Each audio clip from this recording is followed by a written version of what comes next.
All right, classes, prototypes, object-oriented JavaScript, enormously popular paradigm for structuring our complex code.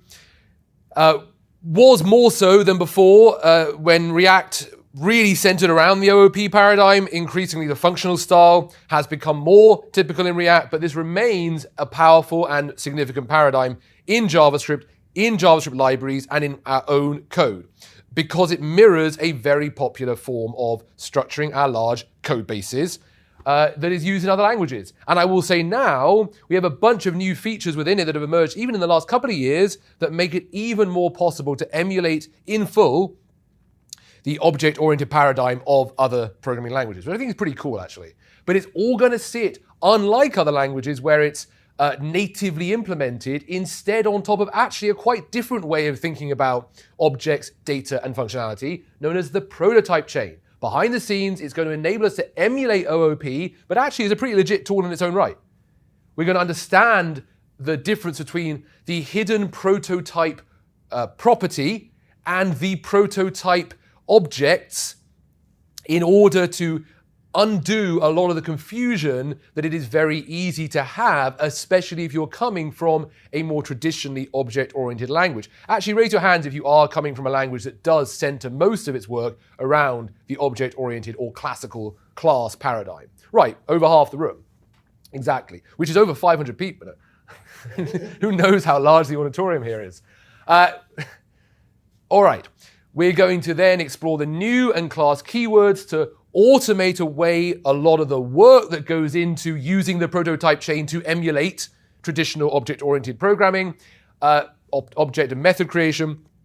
And we're then going to encounter static and private, or static, private, and public, static instance, private, and public fields that are going to be available to us in the last couple of years that I think is a really exciting way of extending this paradigm. But it all starts, people, with the core of what it is to write and develop, write code and develop. And that is doing just two things.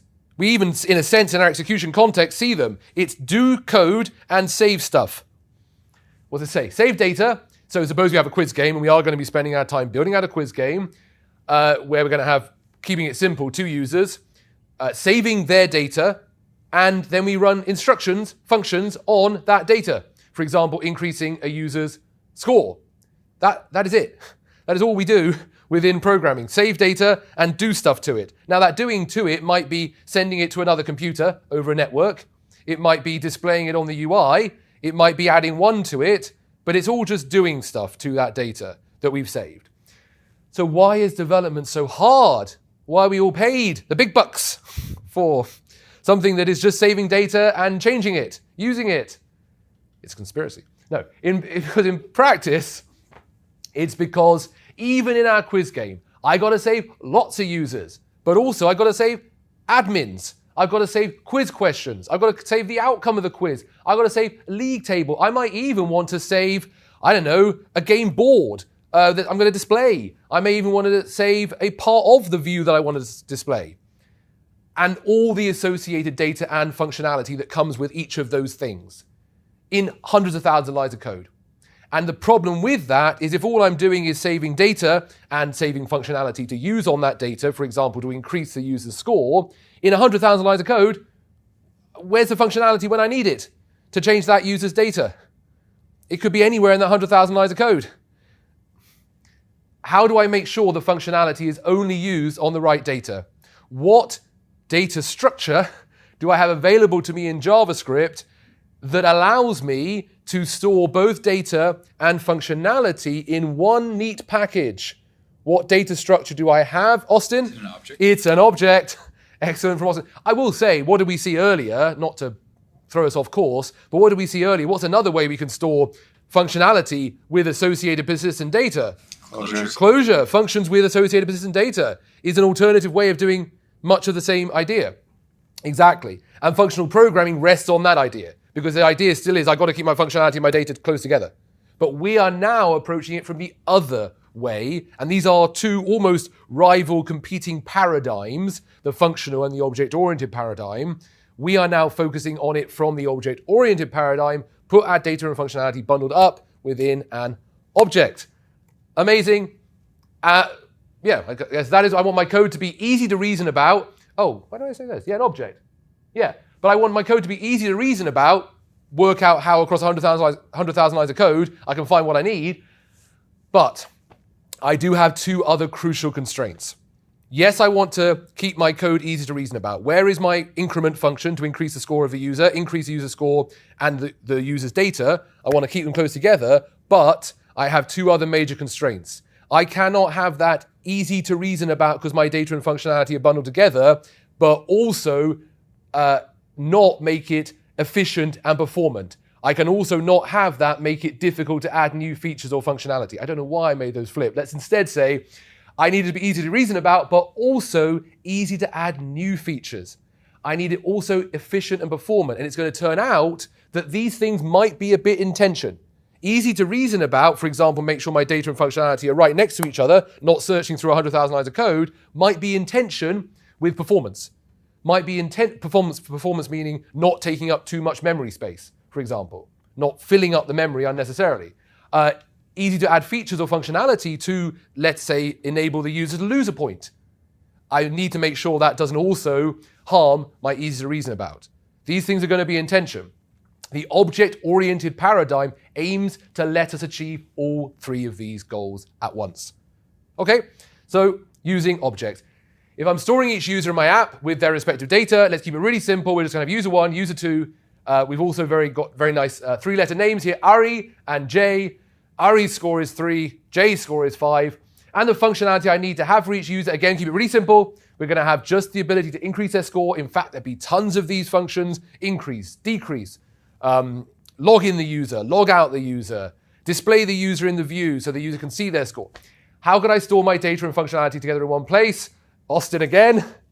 Objects. Objects. Excellent, Austin. Exactly. Objects store our functions with their associated data. This is the principle of encapsulation. We'll see it does extend, meaning we don't get access elsewhere. But for now, it's putting them in one place, and it's going to transform how we can reason about code. It's going to enable us, hopefully, to not have to go search for the functionality that we want to run on our data, but instead, our dream is to be able to do that line at the bottom there. Call the functionality, run the functionality right there to the right-hand side of a dot on the data in the user object. That's our dream. It may seem trivial, people, but that is our dream. And maybe it doesn't seem trivial. It seems profound. That is our dream, to have our functionality available to the right-hand side of a dot on our user 1 data. So here we go. Let's do it and jump into our code. In our line 1, we, as always, have our memory. We have our thread of execution. We are going to get walking through our code. We're going to create what I hope is stage 1 of an object-oriented paradigm, an object with data and functionality bundled up, so I'm not hunting off in my 100,000 lines of code for what function can be used on this, because I don't want to be able to run off and accidentally use my increment function on my quiz league board object of data, so that I'm accidentally maybe increasing everybody's score. I only want to be able to run it on my user data. So we have an object. Chris, walk me through our first bit of code here, creating our first object. What are we storing in memory? User 1. User 1, and it's what? It's an object. Big old object with what properties? Name, score, and increment. Yep, name, score, and the value of name is what? The string Ari. Ari. Amazing. Should be in honor of our favorite online viewer, Ali, but unfortunately, Ali, you didn't make it in. And the score is what? 3. And increment is what? A function. What do we call a function? Oh, it's my lovely Chris, it's your chance for your big comeback from yesterday. What do we call a function stored on an object? We call that a method. We call it a method. For those of you who are following along, our brilliant engineer in the audience, Chris, is right. We call it a method. We're not running it right now, we're just saving it. There it is, but can we do our all-important thing? can we run to the right-hand side of the dot on our data that increment function? Do we have access? Let's do our lookup. What do we do, Chris? Where do we look for, what do we do first? We look for user 1. Do we find it? Yes. Yes. And we look for what on it? Increment. Do we find it? Yes. You bet we do. And so we create a brand new, everybody, Execution context, and we execute it. Beautiful. We're happy. Object-oriented paradigm is finished? Yes. No. Let's create some more objects. What alternative techniques do we have here for creating objects? So this was called an object literal. We are literally defining it right there, making it live. What other techniques do we have? Yes, please, Joe. We could use bracket notation. Yes, we could use bracket notation. What's our more standard way, just day to day? To create the object, or to add things, you could just do dot increment equals. We could do our dot notation. I think that's what I'm going to do next. Yes, creating user 2 using our dot notation. Declare an empty object. There it is. Michael, you did so well there. Help me out. What do we add as we assign the property to that object one by one using our dot notation? So yeah, we initialize an empty object. Yep. Then next line, name is equal to j. Yes, beautiful. Next line, score is equal to 5. Yeah, beautiful. And next line, we add an increment function definition. Beautiful. There it is. Can we still do our user 2? It's not on the code there, but can we do our user 2 dot increment? Our dream, our only goal is, can I use my function on my data by the dot notation? Yes. Yes, I definitely can. There's my increment function. I can use it. Amazing. What's another way? We didn't hear it, but what's another way that I could create an object? Object.create. Who said that? Matt. Well done, Matt. Matt's here to my rescue. Creating user 3 using object.create. It's going to give us fine-grained control later on over this object and what it can do. But for now, people, our user 3 here, which is going to be the output of running object.create, passing in null, is going to create what? Well, it's going to create a big old empty object as well, to which we can add the properties. Matt, keep walking me through the properties. Name, which is Tam. Yep. Score, which is 9. Tam is our expert in this game, and Increment and function definition. beautiful. Can we do user 3 dot increment? You bet that we can. Yay, yay, yay. Okay. I promise you, these different ways, this last way is going to turn out to be very, very useful for us later on, giving us fine-grained control over, so hold on to it in your memory, giving us fine-grained control over certain characteristics of our object. We have created our 3 user objects for our game, and each of them, when they get a point, they're able to have the increment function run and increase their score. Are we done? We have an object-oriented paradigm. But I had to manually write out and add the properties of each of these objects one by one. Our code is getting repetitive. It's breaking what principle? Everyone together. Dry. Don't repeat yourself. And we might have millions of users. I don't have millions of users, but we have a lot of users. And I don't want to have to sit behind. I don't want, as an engineer, every time a user logs in, have to type out their... That's not how we do it. But I don't want to have to do... What do I do? What do I wrap up work that needs to be done many times in programming in general, but particularly in JavaScript? What do I wrap that work up in, people, where I want to do work again and again? I wrap it up in a function. Well done, people. Yeah, I know that because, yeah, that's exactly right. Let's keep it intuitive. Right, exactly, in a function. And I think that's exactly what we do here. Generate our object using a function. And our first approach here, people, to our object-oriented paradigm, producing objects that have both our user data on and the necessary functionality, our user data on and the necessary functionality, our user data on and the necessary functionality, is going to be merely producing those objects. I don't even say generate, just like running a function that produces an output, an object, and then passing in the details of each object to that function. Solution 1, generate our objects using a function. And there it is. A function we're going to call user creator. Into it, we're going to go, when we jump down and call it further down the code, we're going to pass in RE and 3 that are then going to be the arguments assigned to name and score respectively, our parameters.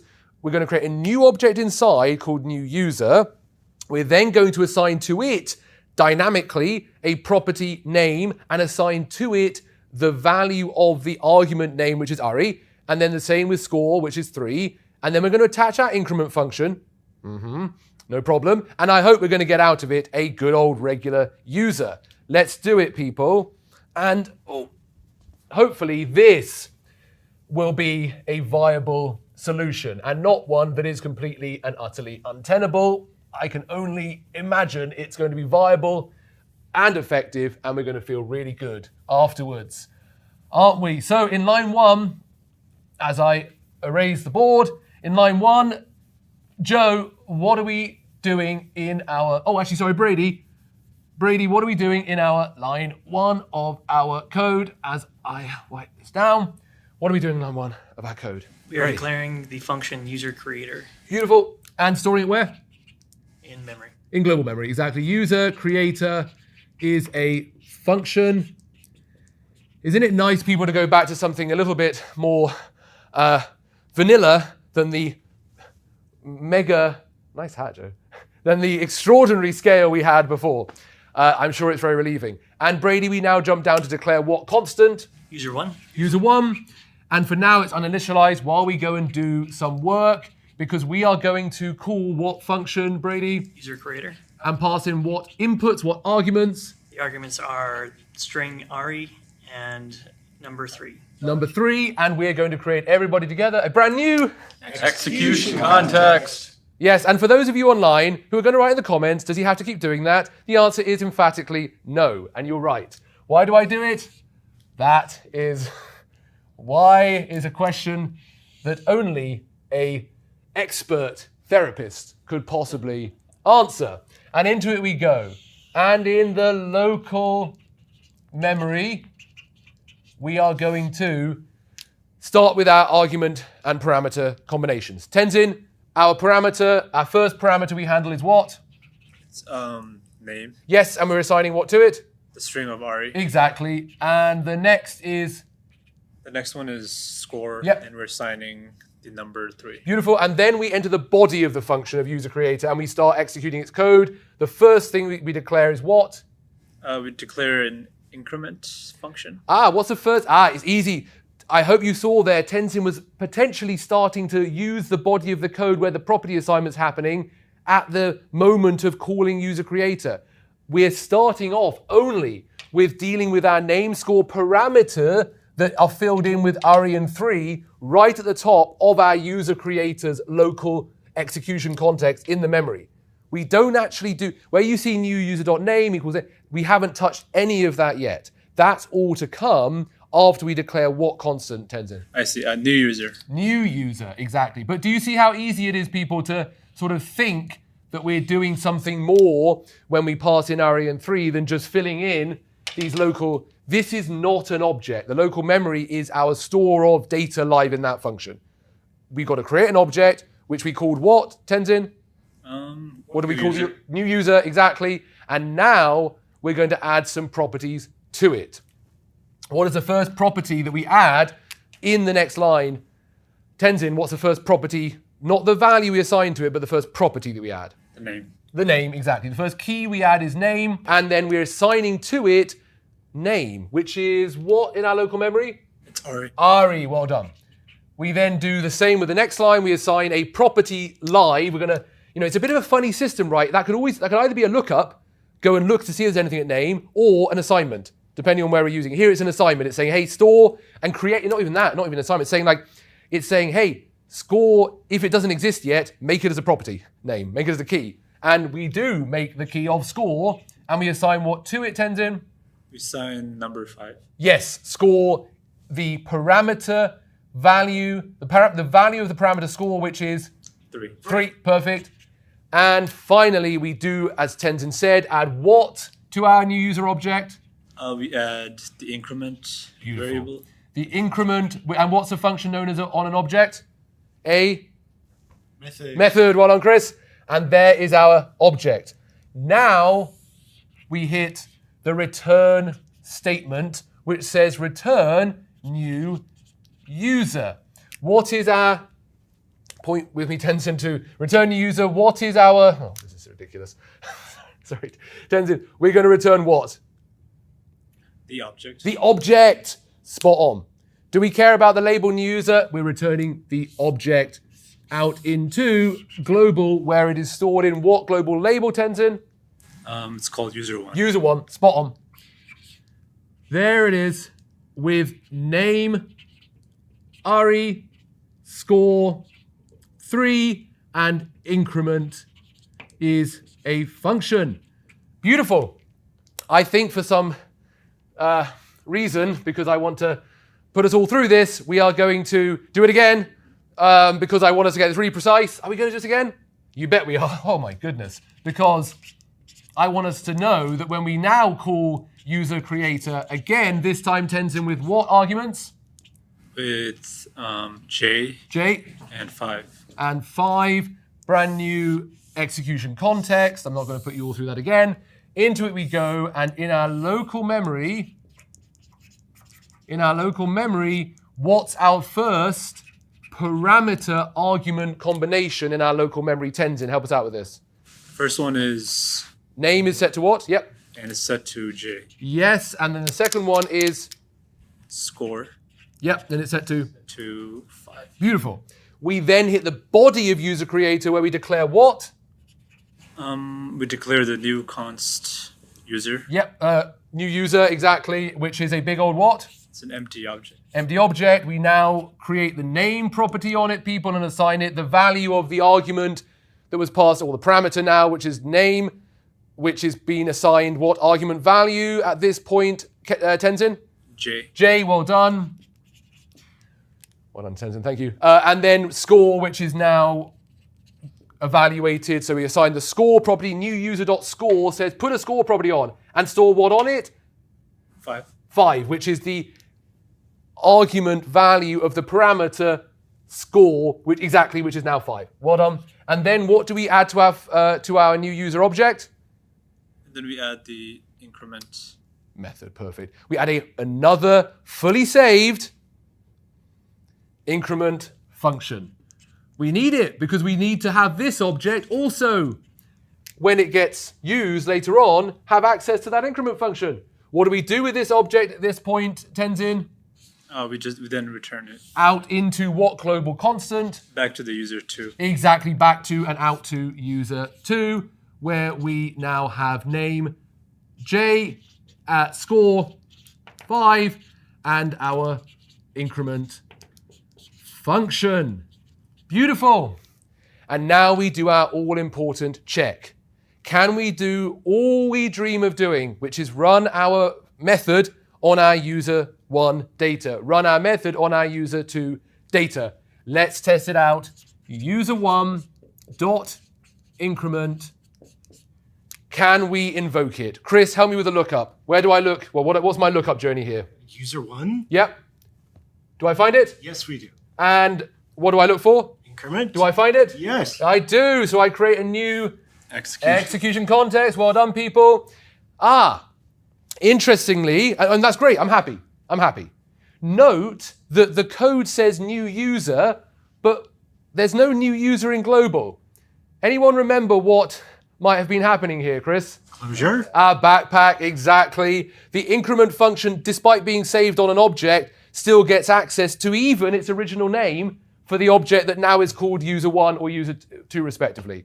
These are totally separate backpacks attached. We're not going to dwell on that much here. All I care about is, can I find my increment function? Yes, I have an increment function on user 1. I added it myself. I have an increment function on user 2. I added it myself. This seems great. I'm happy. Who's happy with this design? Where I have my increment function right there on user 1. If I'd done user 2, increment function right there. My user 705 would have increment function right there. Can anybody think about what of our underlying goals might be being very easy to reason about? I love it. I know exactly where my increment function is. I added it. Chris, what can you see as a problem here? Efficiency, memory. Absolutely. Chris was so quick and so on it. Efficiency. What am I doing here, Chris? Making copies. Yeah, brand new copy of my increment function being added to every single one of these objects. If I had 100 of them, 100 copies of increment. If I had 100 functions, which often I will, because I want to decrement user score, I want to log them in, I want to log them out, I want to display them, I want to let them add a profile pic, I want to let them add a username, delete account. Every single one of those functions is going to have a brand new copy on every single object. Fab, because that means that we know exactly that they're there when we need them, but completely and utterly untenable because I cannot be wasting that much memory space with exactly the same function on every single one. Go ahead, Austin. So a lot of duplicate code every time you're creating. A lot of duplicate saved functions every time I'm creating. Go ahead, Michael. Maintainability. You with that function, you are kind of like not giving it any organization within the function, within the creating the object. I think that's really powerful as well, and we will see how that can play out later on. Although, to be fair, that sits a lot of that in the object-oriented hard parts, where we go into the subclassing approach, where we can really start to structure the associated functions. But we'll see that here today as well. Problems. Every time we create a new object, user object, we make space in our computer's memory for all our data and functionality. Now, the data bit makes sense. I need to say that Ari and 3 are different from J and 5, but the functionality is the same. Our functions are just copies. Benefits, simple and easy to reason about. Is there a better way? Does anyone think? I guess, does anyone have an idea? Like, in theory, I've got all I want to be able to do is when JavaScript sees .increment, it can run an increment function. Can anyone think intuitively? Yeah, Joe, what could I do? Like if we were extending the class of user so that... Yeah, so that sounds like maybe there's some way. But let's be really, really simplistic. What could I do in a kind of very... I don't want to have lots of copies of my function. How many would I like to have? Chris? One. You could make a function that passes in its... Well, that would be very sophisticated, and we could certainly do it. But you're right, we just want to have one function, and our dream would be that we wouldn't need to pass in a function, but instead JavaScript would somehow know a place to go look up for user 1, user 2, user 403. And when it sees .increment, it wouldn't see it, we wouldn't have it on our objects directly, but instead we would have, let's say, increment stored, let's say, on a separate object with a name, I don't know, like store of functions or, function store.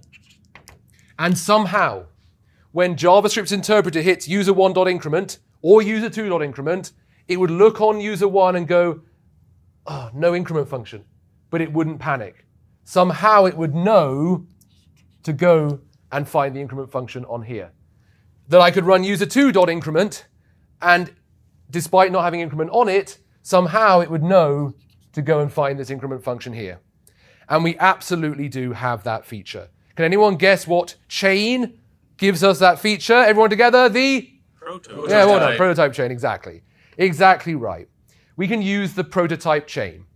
Store the increment. It's so good when when you all say the punchline and then it because sometimes we see it doesn't.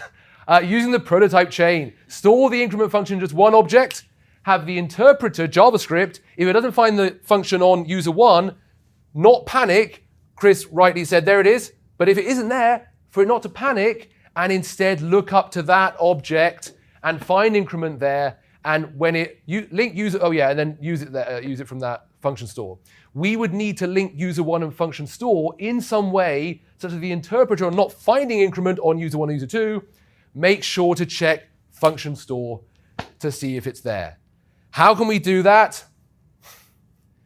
Using the object.create technique. Rather than declaring our object new user with a empty object literal, instead we're going to declare new user using the object.create. Now we know that object.create, when it runs, can anyone remember what it returns out? From object.create, it returns out, Joe, do you remember what it returns out?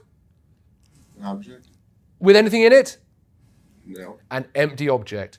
Always an empty object. We can pass in another argument to object.create that will allow us to add properties to it, but an empty object.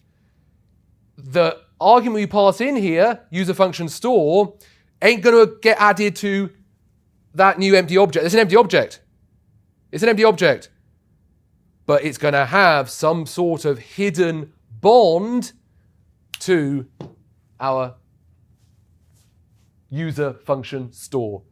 An object full of functions that any object created using object.create that makes that hidden bond is going to have access to. So now, people, we are going to create our objects using the object.create approach and taking advantage of this chain known as the prototype chain that's going to allow us to have objects that do not have a function on them to nevertheless know somewhere to go and look to find that function automatically. Doing so will enable us to get all the benefits. Remember, our only goal, that I can run user1 and user2 dot increment so that I can run my functionality on the pertinent data, not randomly off in my code, but on the pertinent data of the user. But I don't want to have a copy of that increment function on user1 and user2 and user400 and user700. Instead, I want to have one copy of the increment function, but not have to go and manually access it, but instead still run dot increment and know that JavaScript can go and find that single copy. And that is going to enable this approach to be essentially pretty functional. We're going to end up refining this with a lot of shorthands, or not a lot of shorthands, one particular shorthand, a 3-letter word, that's going to enable a lot of the stuff we do in here to be done automatically for us.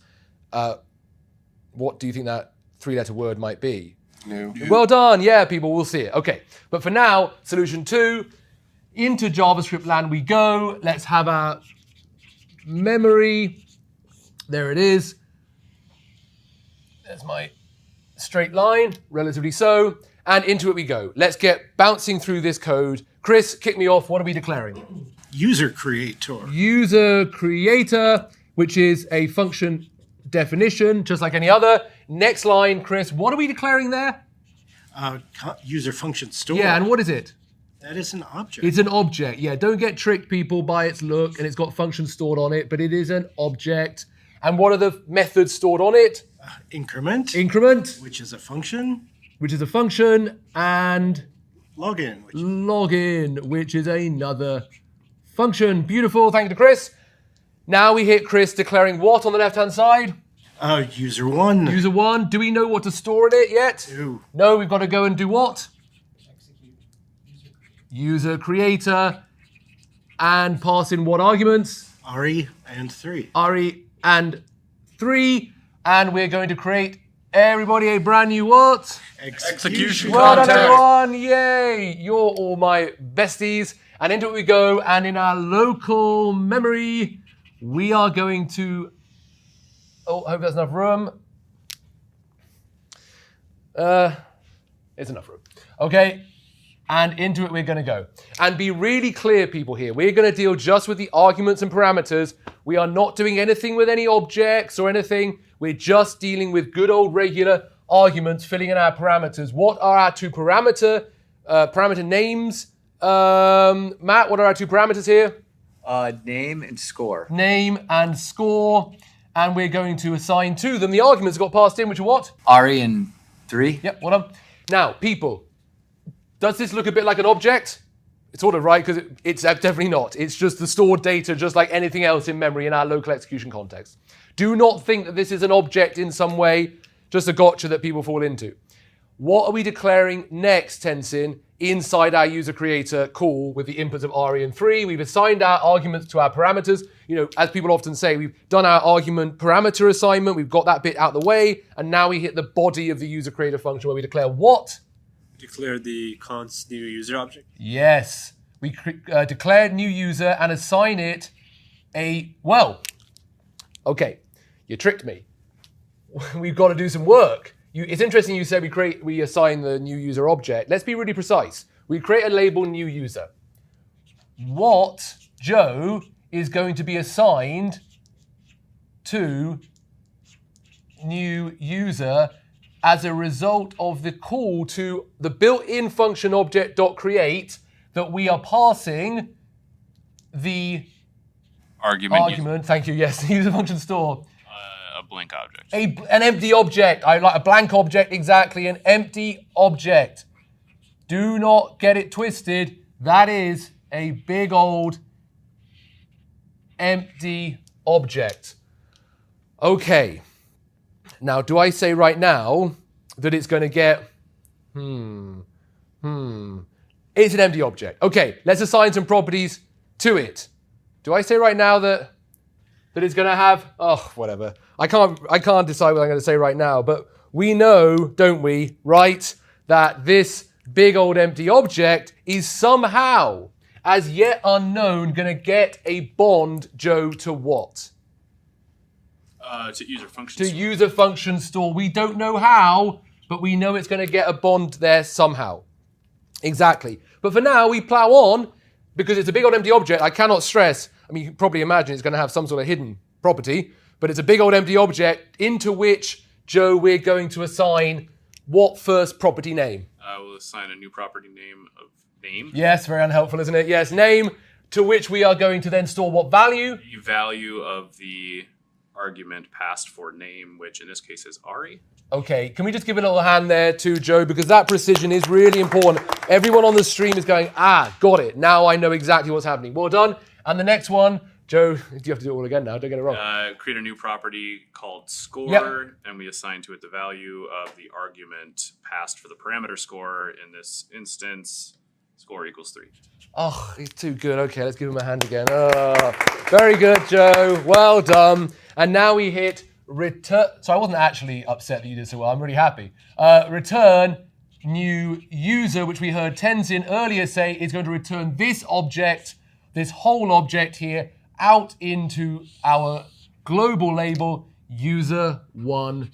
There it is. And it's got name of Ari and score of 3. And somehow it's got a hidden link up to this user function store. But for now, or not for now, this execution context is closed. Yep, popped off the call stack. And we hit our next execution of user creator, whose output is going to go into user 2, and it's going to create a new execution context for running user creator again, this time with J and the input of 5. Brand new execution context. We're going to run a brand new running of object.create, which is going to return a brand new object. It's going to store a brand new object inside new user. Do we need to show this again? Yes, we do. We can always skip it up. We can always skip it in post. There we go. We'll keep it small. There it is. Inside we first do our local memory, where we are going to assign our name parameter to the argument of J, our score parameter to the argument of 5, create a new constant, new user. What are we storing it? We don't know yet, but we're going to call object.create, which we're then going to pass in user function store, UFS, I'm just going to refer to it here, and that's going to return out a big old empty object. Into that object, we're going to then create a name property to which we're going to assign, I'm going to try and do as well as Joe here, to which we're going to assign the value of our name parameter, which at this point is the string J, the argument passed in, and the value of our score parameter to a brand new score property name, which at this point is the value of 5, the argument that was passed in. Not quite as crisp as J, but in the right direction. And it also will have on it, because it was created with this somehow hidden link to user function store, a link up to our user function store. We then return this object out into user 2, And there it is with name, J, score, 5, and somehow this link up to user function store. Yeah, go ahead, Joe.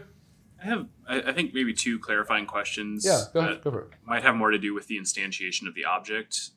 One is when we're returning these objects to their user 1 and user 2. Yeah. Are they also carrying with them the enclosure that contains the parameter that was used and the new user keyed to the shape of the object? Or are we discarding those because we're using the object.create function? We're not discarding because of that. Do we have a function assigned on here? No. No. And so do we have access to the surrounding data after? Correct. Right. Yeah. So it's the function, is the presence of the function that Yeah. keeps the enclosure with it. Thank you. Exactly. Okay. So Sorry, I had one other Yeah, go ahead, question. Joe, please. Sir. Is there any key distinction, say in the user creator function, if we were to just inline return object.create user function store and say that, is there anything we lose or gain when we're actually calling it new user in that local memory for My only problem with that is if we returned object.create user function store straight there, how would we add properties to it? Yeah, we wouldn't get to add any properties to it. Yeah. And that's also really illuminating, right? Because you might think, but surely I passed them in, aren't they attached? Passing them in as arguments, as you put it so well, just put them in our local memory. We had to manually put them on the object we created. Great stuff, Joe. All right, all to say, execution context gone, and we now hit our all-important check. User1 dot increment. All I want to be able to do, people, I have only one goal. In life, love, and only one goal, and that is that I can run this damn increment function on the data in user1, not have to go hunt for it off somewhere else and call it and then pass user1 in, but I can just go user1 dot and run the functionality on the user1. Let's do some lookup. Chris, you're in charge of lookups for now. User1, where's JavaScript go looking for it? Global memory. Does it find it? Yes. You bet it does. Increment method. Is it name? No. Is it score? No. Uh-oh. Right. Does JavaScript panic? No. Yeah, it panics, exactly. Yes, it does. No, it doesn't. Because, and I don't know if I should have left this for a big reveal here, but we saw what did our user 1 and user 2 each respectively get when they were created inside of the user creator function using the object.create way of creating an empty object to which we assigned the arguments as properties manually. They didn't just actually get an empty object. In user 1 now and user 2 now respectively, there is also a hidden property, a hidden link up to user function store. Can anyone guess? It used to be called something else. Now in the spec, it is more, even perhaps more confusingly, well, I don't know. What is the name of that hidden property? Can anyone guess what the name of that hidden property might be? Yes, prototype. Exactly. In our little square brackets, meaning we can't get access to it, but JavaScript knows it's there, is square bracket, prototype, square bracket. If you console log user 1, I mean, actually, to be fair, in the console, you can press a little down arrow and see that. The console is there to try and help you. But if you were to loop through the properties, you ain't seeing that one. That one ain't visible. But it is a reference, a link up to our user function store. And the same thing on our user 2.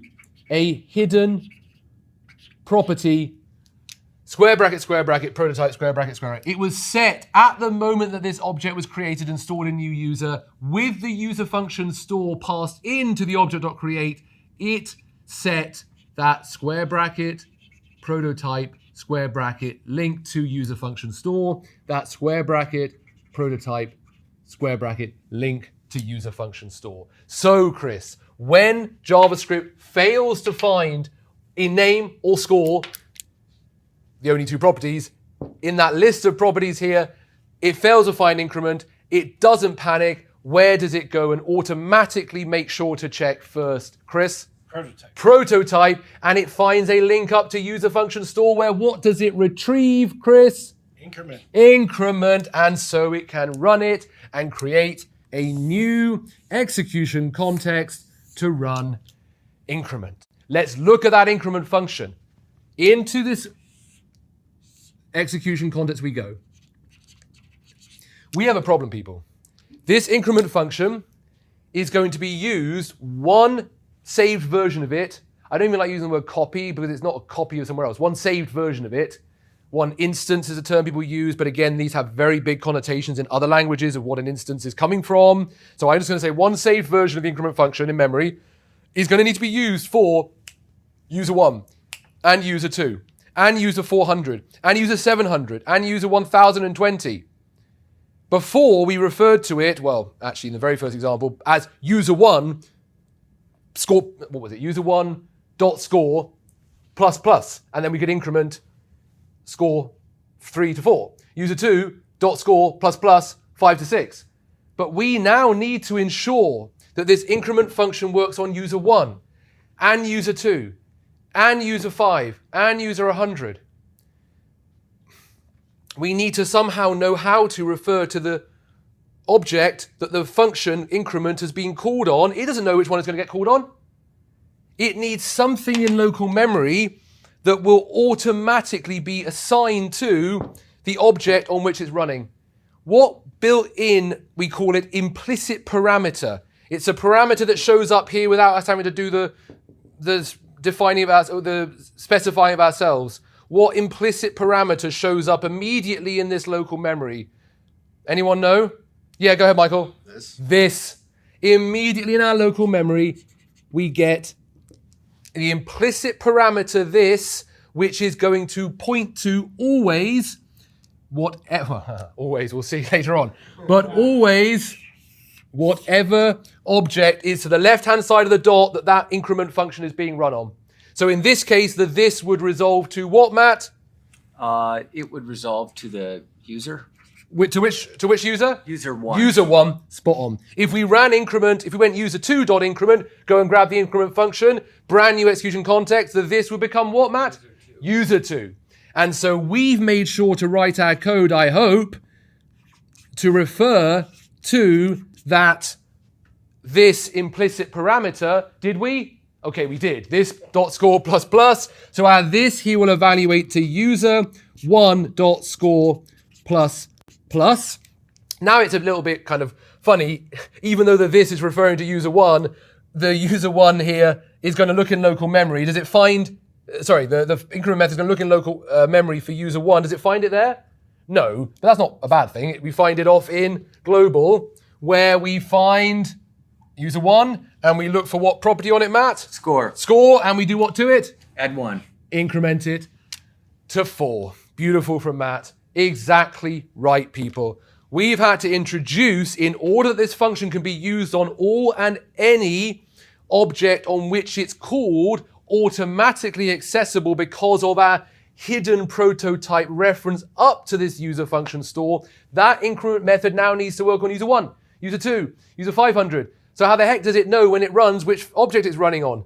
Don't panic, it automatically fills into local memory this and fills in with it a reference, a link to whatever the object is that it's being run on, so that we can make sure we wrote our code appropriately by referencing that this, and then that will evaluate to, that will turn into whatever the this is for that running, which is user 1, and then we can go and find user 1 and add 1 to the score.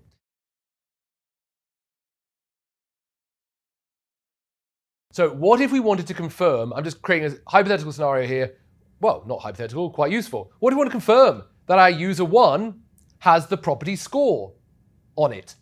So the only thing I've changed here, people, I know it's got squished here, but the only thing I've changed here is I'm now running user 1 dot has own property, not increment, but has own property, and then the passing in the argument score.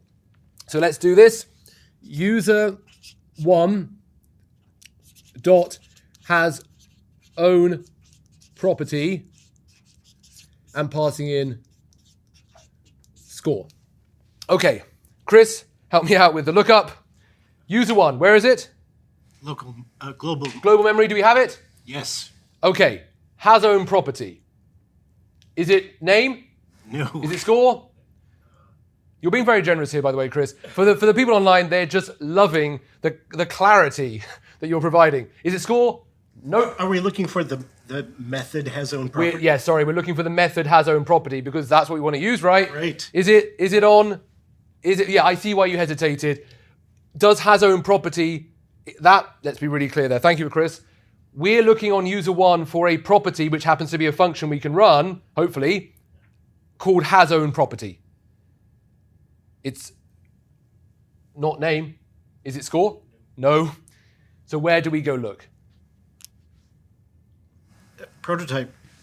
Excellent. Is it increment? No. Is it login? Huh. Okay. Anyone got an idea? What? Yeah, Chris, please. Does object have its own prototype? Oh, wow. Do all objects by default potentially? And yes, the answer is in fact in JavaScript. We have a big old object. I'm just going to object.prototype, which is itself a big old object full of useful functions that we would hope that all of our objects have access to.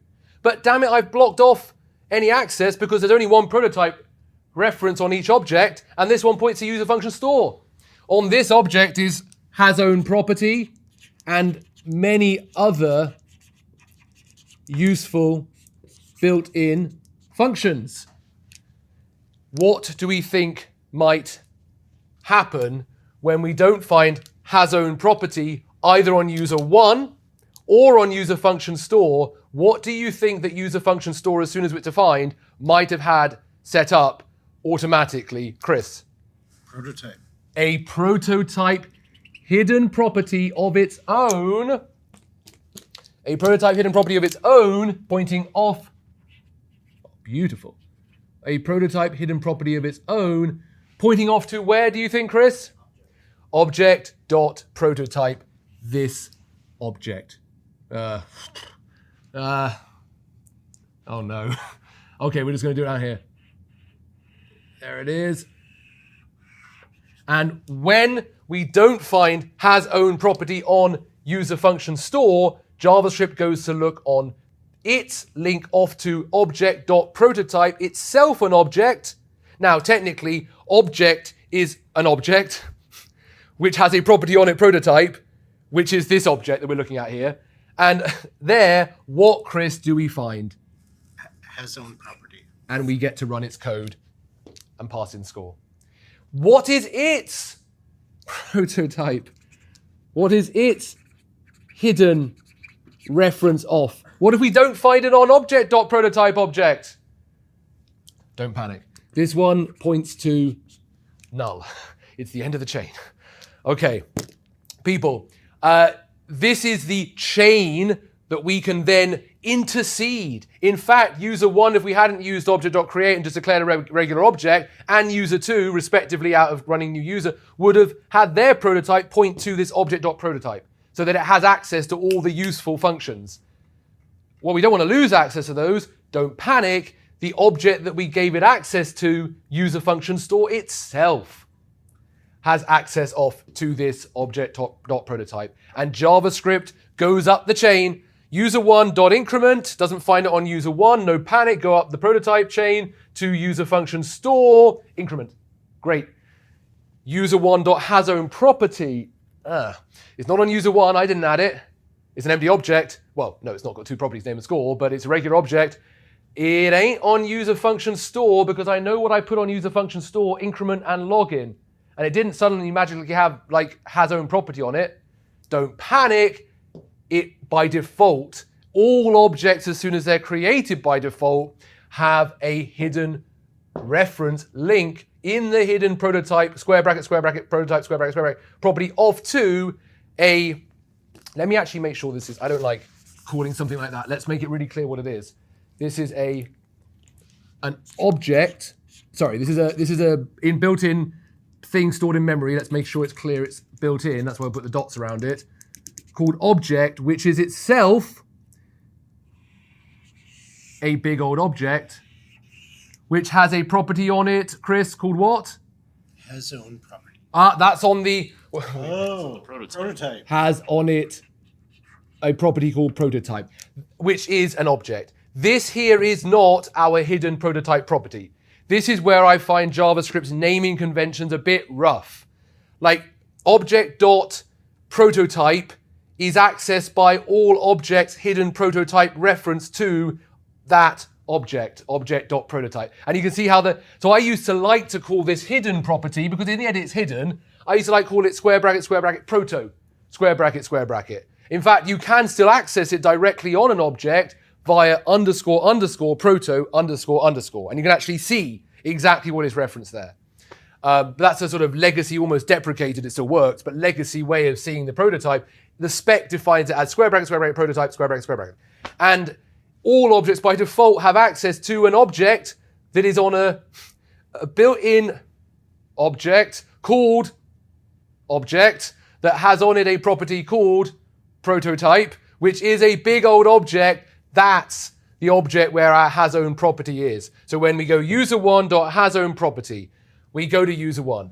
There ain't any has own property here. Do we panic? We go up to user function store. Has own property, it ain't there either. Do we panic? We go up to object.prototype, this object here. Technically on object. If you were to console log object, well, you'll see something else as well, but use console log object, it is this object with a property prototype, just a regular string prototype, and on that is the object in which we have all of our functions that we want all objects to have access to after the dot automatically. This may give you a hint, and we're not going to go further into it, go watch OOP hard parts, as to why arrays also after the dot have a bunch of built-in things available to them. Maybe arrays are also running up a prototype chain to get access to a bunch of built-in functions. Okay, I want to do one more piece to this, because before we then find our cleanup of all of this, because we're going to discover a keyword with 3 letters in it that's going to automate most of the work we did here, thank goodness, but now we'll be able to answer every interviewer's favorite question, which is I still remember being interviewed on that. What is the new keyword really doing? It is every interviewer's favorite question. We don't know what the keyword is we're going to use yet, but let's imagine. Let's imagine I didn't say that. All right, so let's just get rid of this little bonus bit here. There's one other piece I do want to add, which is to do with arrow functions and their rather interesting rules about what data they have access to when they are invoked, when they are run. So let's just get rid of all of these pieces here just for now so that we're not overcrowded on here. We know this is here. We know that all objects have that. Let's get rid of this and also our call to increment. Have a look on that Blackboard there, people, and we should be able to see, not Blackboard, sorry, on the screen here, we should be able to see what did I do here. I got rid of my login function in user function store and just left the increment function. That's just for readability on the screen, but let's make sure we're consistent. So we got rid of our login function here. But I put my increment function on 3 lines. That's all I've changed here, just to be clear. I put increment is a function with this plus this.score plus. I did that because I want to do something else. Rather than do my this.score plus from calling increment directly inside of increment, I'm actually going to define a new function in there called add1 that does the this.score plus. I just run it right there. That makes sense because often I might want to do a bunch of work in my, let's say, increment function that I call on user1 or user2. I might want to, do a bunch of kind of work, so I want to break it up into separate functions. I'm just doing that here because we're going to see something happen. Let's do it. Who shall I call on who wants to walk through? Michael, help me out here. We've done all of our work. Nothing's changed except that we've changed the definition of our increment function, but that's saved here. We're now going to hit our all-important line, user. Well, let's do user2 this time. Yeah, I know it doesn't say that, but user2 dot increment. Where do we look for user2, Michael? We look in the global. Do we find it? Yeah. Perfect. Yep. What do we look for on user 2? So we look for increment. Do we find it? 2, no. Do we panic? No, we do not panic. Where do we go? We check our proto. Beautiful. Which has the link to the user, what does that say? Function store. User function store. And then we call increment. And we find increment right there. We find Beautiful. increment, yes. And also, I did like you use the term proto. I know it's not. I just like the term proto reference versus prototype, not least because we're going to discover later on there's an object that has the name prototype, and so it's just such a gotcha. But yes, and we are going to execute that function we found, increment. Create what, Michael? Execution context. Execution context. Into it we go, and in it, what's the first thing? Looking back at our code, what is the first thing that we're going to do inside of the increment function now? So we're going to declare a function called add1. Beautiful. Add 1. Save it. Yep. Oh, what's our implicit parameter? This. Yeah, let me actually put that the right way around. Well done. Yeah, we're going to have our automatic implicit parameter, this, which is set to here, whatever's to the left of the dot, which is user 2. Amazing. And then we have our add1 function. Can anyone see where this is going? Now let's call that add1 function. I think that's right.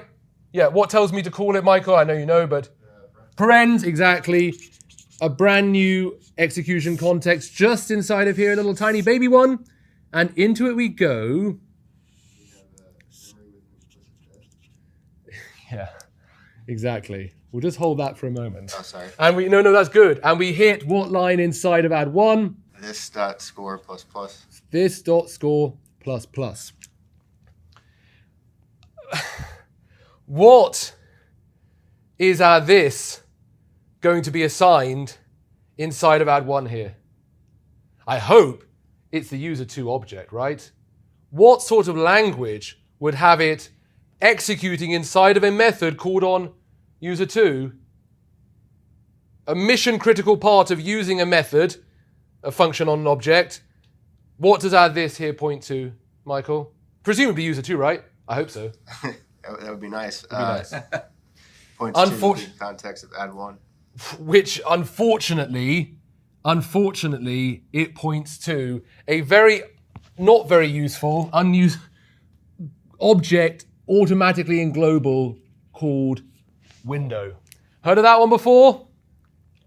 That is on which we would add a property dynamically called score and add 1 to it, which we'd have to do some type coercion because it would be undefined by default because it didn't exist before. So, do we like this? So what did people used to do? Well, they used to do something which actually worked quite nicely, but it's got to be considered one of the biggest hacks ever and gave JavaScript a bad name.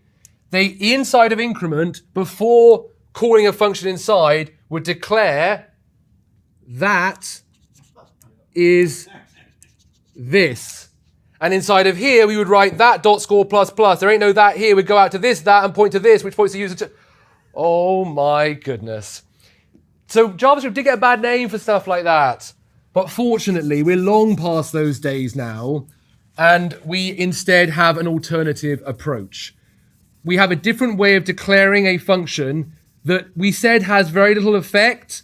It's just the same in terms of its execution, but actually it does have a specific consequence. And that is to declare it using the arrow function signature format. There we go. Instead of declaring add1, our function inside of increment using the traditional function keyword, we use the arrow, the double arrow function declaration, the arrow function style. So in that line, well, let's get rid of the add1. Michael, in that line we declare, well, what do? We have our implicit, this is user2, and we declare what in the next line? Or in the first line of our increment function? First line, okay, so first line we declare a function called add1. Add1 using our arrow syntax. Yeah, which syntax, right? Which is just the function add1. Yep. But when we call it, now, brand new execution context, what this time in our local memory do we think that this will be, or the implicit parameter will now be automatically assigned to? So I believe it would refer to the context of increment. Exactly. It will actually act a bit like our lexical scoping from before. It will ensure, in fact, you could say add 1 is now lexically scoped. It's going to have this when it runs, its implicit parameter set by where it was saved, not by where it was. Oh, that's not right. Where it was. This is not going to be set by look to the left of the dot when add 1 runs. Instead, it's going to be set to this assignment when it was defined. So our this in local here, it's similar, but our this in local here, when we run add 1, is going to very helpfully not refer to the global, which when we define a regular add 1 function as we did here, when we ran the add 1 function add this, referred to this window object. Now defined as a arrow function, our this, as soon as we call add 1, will point this will implicitly be assigned to where add 1 was defined, what was the value of this there, which was inside of the call to increment, where this was automatically assigned to whatever is to the left of the dot. Because JavaScript has a very strict rule that this is assigned to whatever is to the left of the dot on which that function is being run, but our add 1 isn't being run to the right-hand side of a dot. And so it defaults to global, except when we define it as an arrow function, where it does get to hold on to, as it's this, not global, but instead, or to window, sorry, but instead to the value of this where it was defined, which was inside increment, where it was set to whatever was left of the dot, which was user2. And so our this becomes user2. And so in add 1 now, where we have written our well-prepared this.score plus plus, no longer do we have to go that is this, and then do that dot score plus plus in here. Instead, we can now do this dot score plus plus. Add this evaluates to user2 dot score plus plus. We look for user2 here. No, we look for user2 here. No, we look for it out here. And what do we find? Yes, exactly. And we increment the score to 6. People, we have a very, very strong reason to use our arrow functions inside of these methods that are shared across many objects. Not for the method itself, we heard earlier, if we defined it that way, would that change our behavior? But certainly for inside of that function, where when we call a function, it's only going to point to the this of where it's being called, which is being called not to the right-hand side of an object. It's not being called, add 1 is not being called as a method on our object. In fact, it's being called inside of a method on that object. But don't panic, because it was defined inside of increment with the arrow function style. This will automatically be set to the object in which increment was being run. The object on which increment was being run, which was user2. We do this again with user1. If we had user1 increment, new execution context, into it we go. We have our this automatically set to what people we're running increment on user1. Therefore, this is set to what, Matt, automatically? See that again.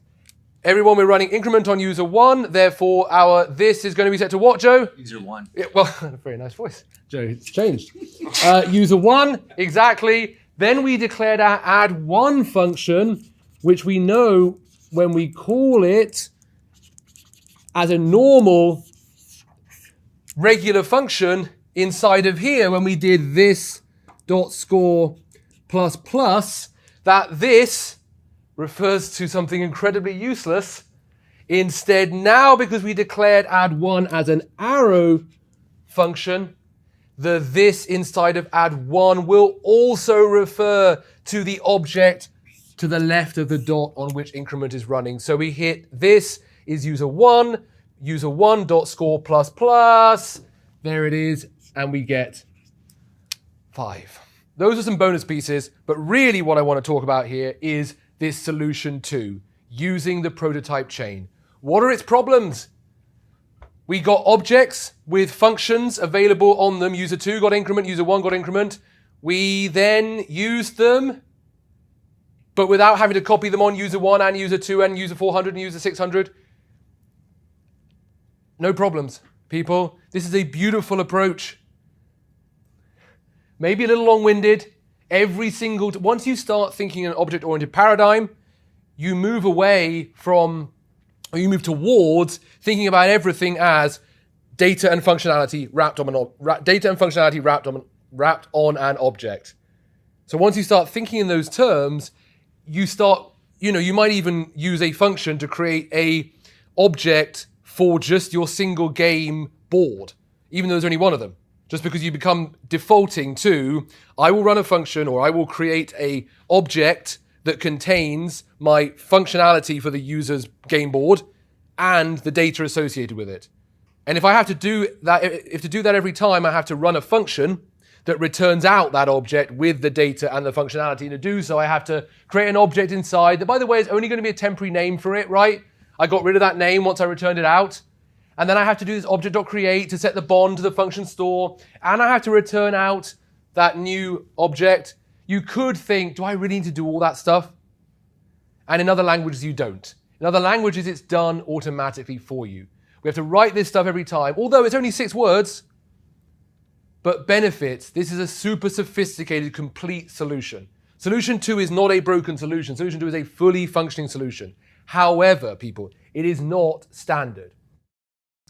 We have a new approach, solution 3, introducing the keyword that automates the hard work. We're going to introduce, people, a keyword that we're going to be able to insert here before we run a function, 3 letters, NEW, it's always weird when you spell a word out, especially a short one, new, that is going to automate the creation of the object. It's going to automate the setting up of a link to a shared store of functions. It is going to automate the creation of the object. It's going to automate the returning out of the object. It can't automate the assignment of the properties, so let's not highlight those. It can't automate the assignment of the properties because we've actually got to do the work of that. But it is going to automate the creation of the object, the link to the shared store of functions, and the returning of the object out, all for us, all by inserting these 3 letters in front of the function. In fact, we're not going to need to do anything else, and to be honest, that's going to be a problem. We're going to be able to run a function with that keyword in front and know that it's going to insert a bunch of behaviors automatically in this function. That's also a bit strange because I don't want to get ahead of myself here, we'll talk about this, but that's a bit strange, right? That you can have a function who, if you wrote it and you're expecting it to take in the new keyword, to have the new keyword, you're expecting a bunch of automated stuff to happen. But if the person doesn't put the new keyword there, none of that automatic stuff's going to happen, and it ain't going to work the way you want. That's going to be a bit strange. When we call the function that returns an object with new, we're going to automate 3 things. The creation of the object, the bond of that to the shared store of functions, and the returning of that new object. But now we're going to need to rethink about how we write the body of user creator. For example, how can we refer to an object that's automatically created? What keyword would we use potentially to refer to an object that's automatically created? Anyone think what keyword? Hopefully it's not a keyword we've also used elsewhere for something entirely different. This? Yes, it would be exactly right. The keyword this. For a fundamentally different thing. Here, it's an automatically created object. If that wasn't down here, genius design.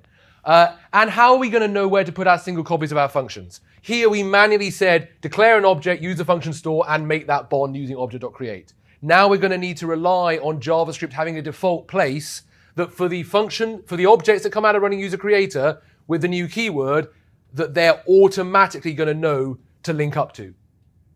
Where could that be? I think we need an interlude here. Yeah, the new keyword automates a lot of our manual work. It's going to get rid of the object creation step. It's going to get rid of the bonding to our function store step. We saw the keyword. This is going to be used to refer to it's going to automatically create the object for us, and it's going to automatically return it out. We're going to need a reference for that object automatically created, and as we heard, it's unfortunately the same keyword as before, even though it's a very different object and it's this keyword again. But we're also going to need a place to put our functions. And to understand that, we're going to need an interlude where we come to terms with the fact that functions are both objects and functions. So here we go. We're going to try and keep this code fairly small because we want to be able to just play with it for a bit and then move on. But let's declare our first function here in global memory. Austin, what are we declaring? We're declaring multiply by 2. We're declaring multiply by 2, and it is a function. Beautiful. Excellent. But in the next line, Tenzin, what are we doing to our multiply by 2 function? I believe we're accessing the stored, Or, well, I think we're declaring it. we're creating a stored property. Not unreasonable to think it might be there. Good point. Not unreasonable to think it might be there. And we're creating a stored property and we're assigning it the value of what? 5. Where the heck does that go on my function? It turns out in JavaScript, functions are both functions and they're also objects. Yay! And if we treat them as an object, and what tells us we're treating it as an object here, what little, Tenzin, what little symbol tells us we're treating it as an object? The dot. The dot. Well done to Tenzin. Exactly. If we treat it as an object, it will behave as an object. And we can assign the property on it of stored and the value of 5. But maybe that's overridden its function behavior. Well, let's see in our next line. Tenzin, in my next line, what am I doing? You're calling the multiply Yep. by 2 Passing what argument? with 3. 3, beautiful. When I treat it as a function, people, I get access to its function bit. Those are my little parens saying treat it as a function. I get access to my function bit. But maybe using it as a function has overridden its object bit. What am I doing below, Tenzin?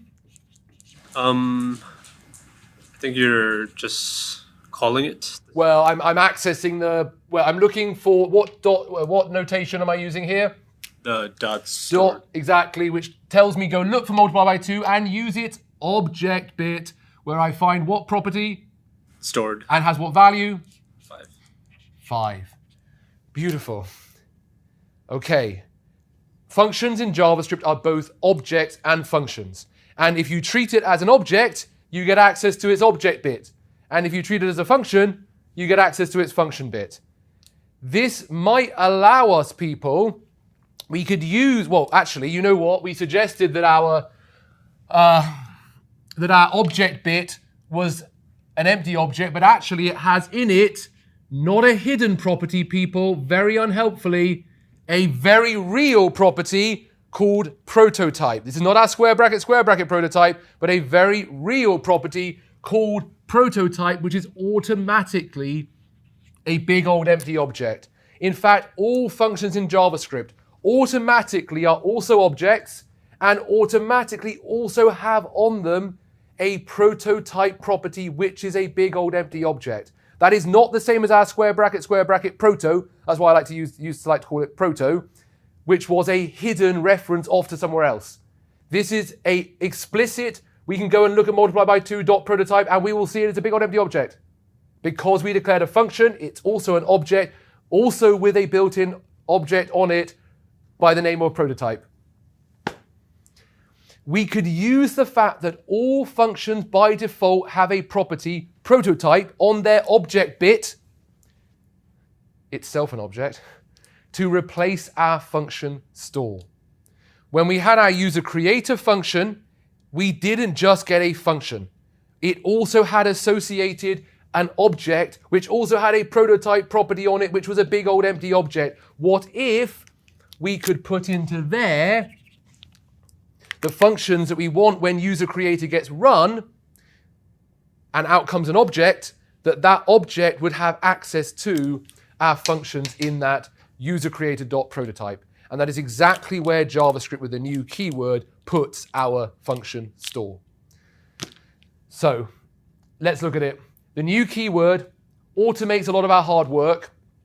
And whereas before we had function store, let's say was an object, and then we set in it the increment function, if you remember, we had our user function store with increment and login.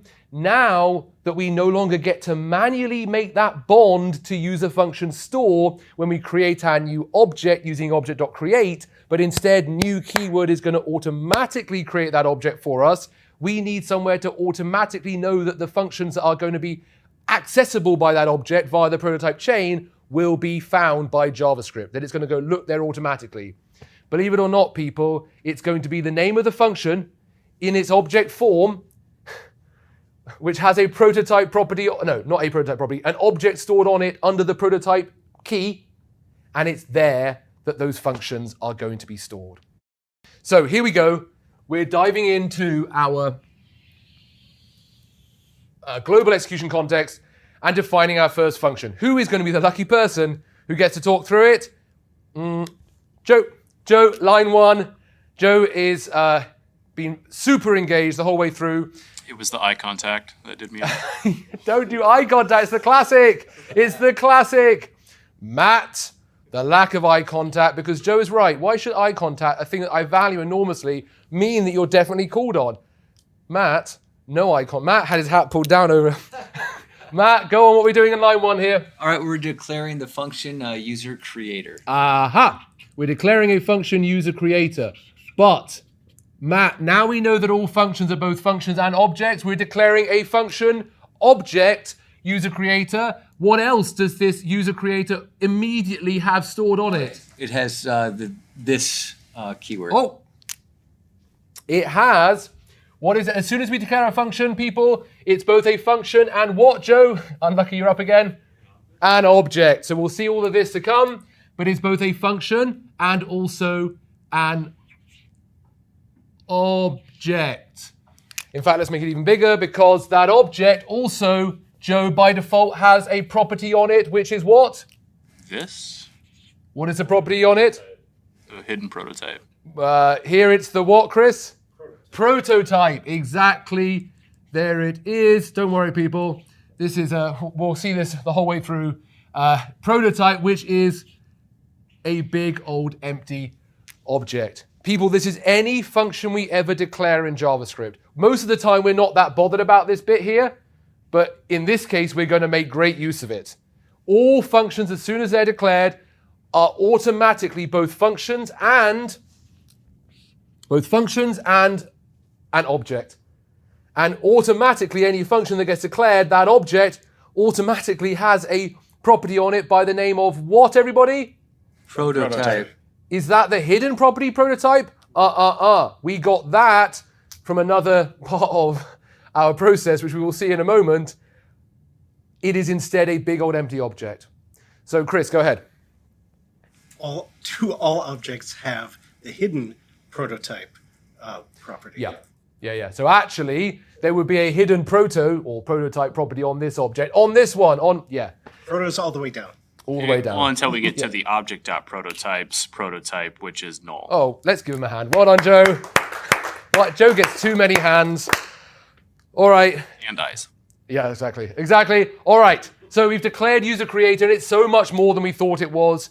Most of the time we don't care, but because we're going to use the new keyword on it, it's going to grab stuff from here, or at least make a reference to it. Okay, with that in mind, we jump down to where I don't need to declare user creator.prototype is an empty object. I'm just showing us here that whereas before we declared function store and said it's an object and put the functions in there, now we don't need to. User creator.prototype is already a good old object we can use for the functions we want all objects returned out of user creator to have access to, because JavaScript's going to go looking there. So it's already an empty object. What are we going to assign? And Chris, I'm going to turn to you here. We've got 1, 2, 3 steps to go. Look it up for me. Next line, we know that we're not doing anything in the line saying user creator.prototype just to show us that it's an empty object. We hit the next line. What are we doing, Chris? First, we look for user creator. Excellent. Is it there? Yes, it is. And then Yeah. And what bit of it are we accessing here? the prototype property. Let's be precise. Are we accessing its function bit or its object bit? Object. Object bit. How do we know? Dot. Well done. If we put parens on the end of user creator, as we do later on, we run its function bit. But we're hitting its object bit. Let's hope it's got an object. Of course it does. And on that, let's hope it's got this prototype property. Well, we saw it did because we checked earlier and put the little comment saying it's an empty object. We find the prototype property, and what is it? What's stored on the prototype property? An empty object. An empty object. And then what do we do here? We look for Yeah. its increment property. I guess it's fair to say we would sort of first look for, but in this case, because we're looking for it, it ain't there. JavaScript does what? Creates. Well done. That is an interesting thing. Never lose sight that JavaScript will either look for it if it's there. If it doesn't, it's going to create it. And that's what it's doing. It's creating the label, the key, increment, and assigning what to it? A function. A function, which we didn't give a name to here. There it is. We're assigning a function with the code this.score ++ inside of it. We have ended up, people, with exactly the same situation we had as before, which was, we called it user function store, which was an object with increment and login in it. Now, we've replaced that with this object here that is given to us by JavaScript automatically. In fact, we could even, honestly, do object.create and pass in this bit here anyway. We could have done that. But we have an object here that we can use. So we're going to use it because, by the way, JavaScript needs an automatic place, a place it knows that with a new keyword, it's going to go and find the functions we want to have access to. And it's always in the function on which we run with the new keyword, its object version in its prototype property, which is an object into which we put the functions. Jesus. All right, good. Amazing. Now we hit our our key line of code that's going to go and call our user creator, and it's going to automate a ton of work. But left-hand side first, Brady, left-hand side, what are we declaring in the last line of code here? The constant user1. The constant user1. We don't know what to assign to it yet. So we're going to go and call our user creator function, just a regular function call with parens. There it is. What arguments are we passing, Brady? String RE and the number 3. Beautiful. It's a function. Cool. So we create a brand new everyone together. Execution context. Execution context. And it was within a surprising amount of energy for the time of day. I'm very impressed. Into it we go. But people, this time we're calling it with this new keyword in front that is going to do so much stuff inside of this function call automatically for us. But in we go. And the first thing let's start with, as always, the first thing we do inside local memory, our parameter argument setup. So our first parameter we said was what? Brady, I'm sorry, Brady. Brady, what was our first parameter? Name. And we are assigning it what argument value? RE. RE, beautiful. And our second parameter was what? Score. Score, amazing. And we're assigning what value? The number 3. Beautiful. Okay, now before, we then created our own object that we were going to add those properties to. Okay? Passing them in is not adding them to an object inside a user creator. Instead, though, but nevertheless, though, we are not going to create our object inside manually. I'll cross that line out where we declared an object. Instead, our new keyword is going to automatically, in memory, create a big old empty object for us. And what label, Chris, is it going to incredibly helpfully give us to refer to that object so we can actually stick our data in it? Prototype? Or what? No. This. This, exactly what on Chris. Even the class star every now and then gets exactly, Chris is right, the keyword, because we saw that earlier this had a completely different meaning. It referred to the object to the left of the dot. So can we really believe it's also, well, it does, I'm afraid. Here, it's referring to the auto-created object. So the first thing the new keyword does is set a brand new empty object to the value, to the label of this, the implicit parameter. There it is. What's the next thing that we saw we previously had to do manually? Tenzin, what was the next thing we saw that we previously had to do manually? We wanted that object that was created. If we didn't want to add functions to it ourselves there and then, because we'd have to create new copies of that function every time we create an object and waste space. Instead, we set a link to what before? The function store. Yeah, what under Tenzin. We're not going to have the chance to do that now because the object was created automatically. Do we panic? No. Where does our hidden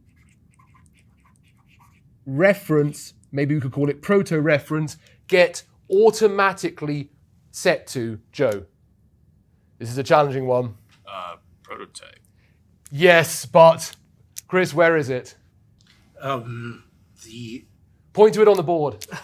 upper right. Oh, okay, I'll take that. Exactly. It's going to automatically be referencing this object up here. We could even say the next thing it does is set our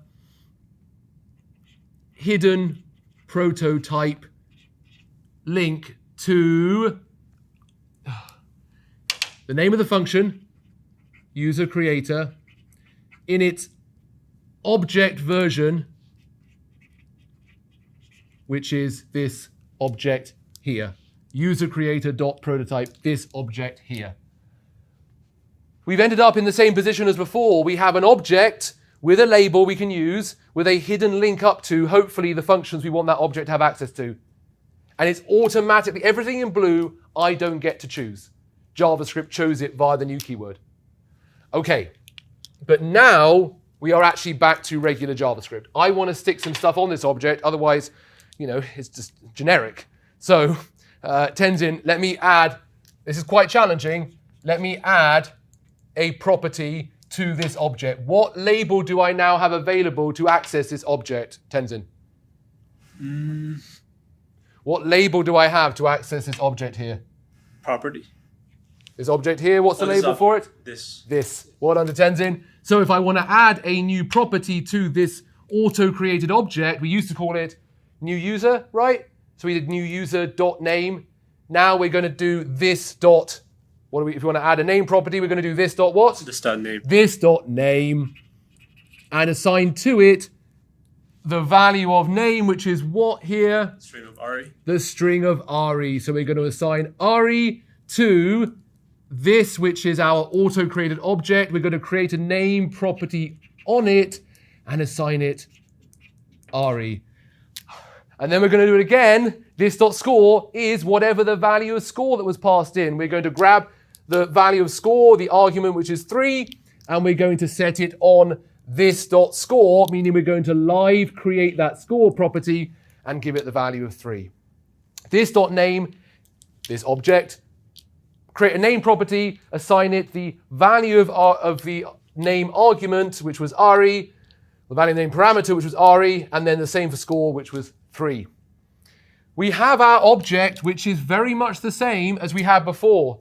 We called it new user before and we manually created it, but now it's automatic, everything in blue done by these 3 letters. And you can remember that because there's 1, 2, 3 letters. And the first one creates, that's going to be a new thing. The first one creates the empty object. The next letter, actually, this is not true, people. But the next letter sets its link, its proto-reference, its prototype hidden link up to the function that is doing the works object version that is a very useful empty function into which we now put the method increment that we want to have access to. When that object gets out and stored in user1. But do I see a return statement in my user creator function now? Chris, what do you think is the last thing that the W okay, I've got to stop doing that. What is the last thing that gets automated by the new keyword? The return. The return, exactly. Return out the object. I wish we could just say, return out this essentially, and that object gets stored where, Chris? User1. User1. I think I'm going to keep the blue reference, telling us this is all stuff done by the new keyword. And we had name of Ari, we had score of 3, and we have our hidden link up to this store of functions under the hidden proto link. So let's do our lookup. Chris, user one, where is it? It looks in global Do memory. we find it? Yes. We do. Excellent. We look on its properties. Is increment on its properties? No. It is not. Do we panic? No. No. Where does JavaScript go and look? It's proto. Yes, it's hidden proto reference, which takes us up to where?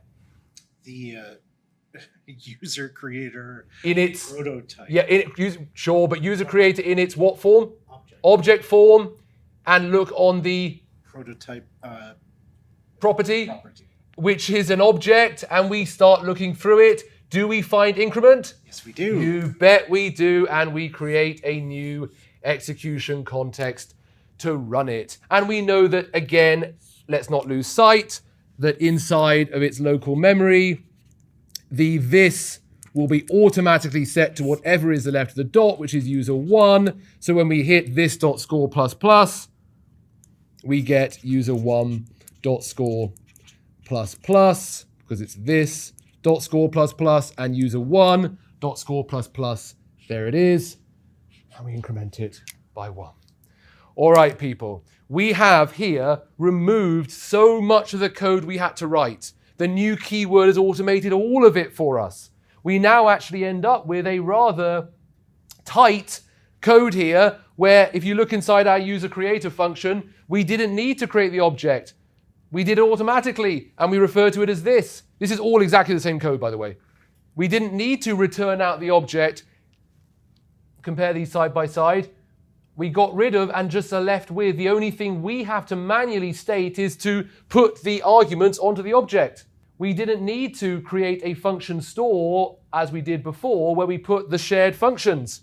Instead, we could just put them into our suitably available object that JavaScript gave us because it knows we might use this new keyword on the function, and it's there that JavaScript will make the bond for our object automatically. And we did that right here. User creator dot prototype set increment as a function there. In this version here, we also added login as a function there. And our user one that came out of running user creator with this wildly powerful new keyword, our user one had access to both increment and now to login, and we were able to run increment. All automated by the new keyword, but nothing, people, changed under the hood. Solution 3, introducing the keyword that automates all the hard work, new. Benefits, faster to write, pretty much the standard in professional code. Problems, 95% of developers have no idea how it works and therefore can't pass those fancy interviews. I actually did, someone very kindly wrote me a message a few days ago and said, understanding this stuff did get them senior plus journey. And I think that's never to say that being an engineer, especially, I like to sort of distinguish junior engineer can tackle problems they've seen before, using tools they've used before. Mid-level engineer tackle problems they haven't seen before, using tools they haven't used before. Senior engineer can enable other people in their team to tackle problems they haven't seen before, using tools they haven't used before. So it's never to reduce senior engineer just to that, but it is to say that if you can map out these fundamental principles, everything else follows from this. And it is a powerful way for you then to be able to show the code in Node or the code in React or the code in Next, whatever it might be, how it's really working, which is a powerful thing to be able to do for your colleagues and help them understand how these pieces are really are working, because 95% of developers do not know how these things work and therefore fail interviews. Other problem with solution 3, I mean, I gotta say, we sort of saw a hint of it there from Chris. Chris is like, wait, so you're saying I can create a function that constructs objects that all share access to a shared function store on that function object, that bit, and I can even go and overwrite prototype and set user creator.prototype is the number 7. You wouldn't do that for anything other than, to prove that you could. That seems a pretty strange implementation of object-oriented programming? Well, because JavaScript is not an intrinsically object-oriented language. It is back patching to turn a prototypal language into what appears more like an object-oriented language. And with that, including the fact that you could technically overwrite that prototype that has shared functions and break all of your user objects, suddenly increment would return doesn't exist. That is part of a bigger set of problems, potentially, that JavaScript continues to try to almost patch, and that is very clear with the new keyword solution. My user creator there, if I ran that without the new keyword in front, no automatic object will be created in front of it, in its call. No proto-reference will be set, and no return will be automatically. What will actually happen? I'm calling user creator without the new keyword. I'm referencing this. There's no automatically created object there because I didn't use the new keyword. What will the this point to, refer to at this moment? Undefined. Window? Window. So undefined might be more useful, Joe. Because undefined, I can't add a property to and silently error. Undefined would go, sorry, you can't add a property to undefined. The window, you're happily adding name. Now it's window.name and window.score, no problem. So we need to somehow tell our colleagues that this user creator function, now you might be like, well, I can tell that the user creator function needs a new keyword because it's got a reference to this in the very first line. So there must be like, I'm not trying to reference a window, so presumably this needs a new keyword. Yeah, but in a lot of sophisticated functions, you're going to have some functions defined at the top of user creator, some other stuff going on. You might not see the first this until further down. So how do we tell our colleagues this function needs to be used only with the keyword new in front of it? Does anyone know what technique we've used historically to... A block comment above it. Yeah, that nice. A comment above. Capital? An upper, who said it? Uppercase. Matt, exactly. A capital letter, an uppercase for the first. Now that's a rigorous approach. And that is exactly right. We have to uppercase the first letter of the function so we know it requires new to work. Great. So we actually would have our user creator function be uppercase. Is that a rigorous, fault-resistant approach? I mean, it technically, I guess, would help, but it's not changing anything in JavaScript. It's just to help your colleagues know to use the new keyword in front of it. Flippin' heck. We don't love that, do we? So we have now finally a approach that has become standard, which is the use of the class syntactic sugar. Syntactic sugar means stuff that doesn't change under the hood what's happening, but looks nicer and easier to read. Now, in fact, as we're going to see, at this point, classes have developed a whole bunch of useful features in addition. But at least initially, we're going to see all it does is move some of this declaration stuff around, move some of this declaration. We had to note, define user creator, and then separately we added these functions to the prototype object on user creator. That is very antithetical to how a classical OOP language would work. You want to have functions available to the return of a function that produces objects. You want those objects to have access to some functions. You don't have to separately add them to a prototype. Instead, you define them all within this class structure. We're writing our shared methods, the methods increment login, separately from the thing, the function that constructs our objects itself, often the user creator dot prototype object. Other languages let us do this all in one place, and ES6 and onwards do as well. So we now have a way, nothing has changed here. This is exactly the same code under the hood. But we have now wrapped the definition of the function, the assignment of increment and login to the object user-creator.prototype. We have now wrapped it in this new construct called a class. But it is exactly the same. The first piece in the class, subtitled constructor, is our user-creator function. Oh, by the way, I didn't really stress enough. I call, therefore, these function-object combos. They are both a function and an object. A class is just going to be a function-object combo. Nothing changed. So when we have our constructor bit, the subtitle, that is actually the saving of the user creator function. So this now is our constructor portion. When we declared user creator, we were declaring the function bit. When we then assign to prototype on the user creator function object combo, increment in the little side box there, and then login, now we can do that within this larger wrapper, this bigger box known as class, and just list them out. And they will automatically be added to user creator, the function object combo, in the prototype property of its object, increment and login. Absolutely nothing changed here. Look at it really closely. User creator has now wrapped, we now call the function user creator piece that we saved, we now call that bit subtitle constructor. But it's just going to grab that function, input name, score, and then this.name equals name, this.score equals score. We're just going to grab all that and put it here. This bit. And then the two functions, increment and login, that we previously manually put into user creator's object portion under prototype, we just get to list them out. And we know that they will be added here and here.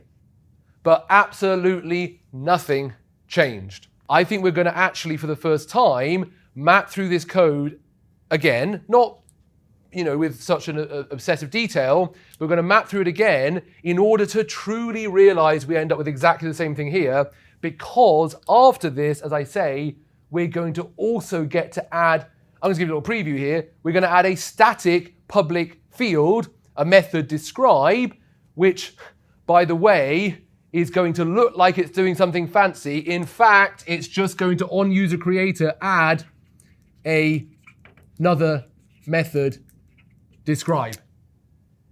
So I want to actually make sure we fully understand the user creator class is still just a regular function object combo. So we saw our class syntactic sugar, that's right. Let's actually map through it. I will give a quick note on it first because we're going to add a bunch of more features to it. What are our benefits? It's emerging as the new standard. Feels much more like the style of other languages. Python, for example, the ability to have our function that constructs the objects in the same position, in the same construct known as the class, that also allows us to put the functions that will be shared, the methods that will be shared by all those objects in that same structure, not have to separately define them in user-creator.prototype add login, user-creator.prototype increment. Instead, we just list them. Increment, login. There's our function constructor that does when run. And when we run user creator, we're going to run the constructor bit, but same as before. Problems. 99%, from 95 to 99% of developers have no idea how it works. I know it sounds a bit harsh here, and therefore fail. It's too harsh. But this is a thing that really gives you an edge. But you will not be one of those people.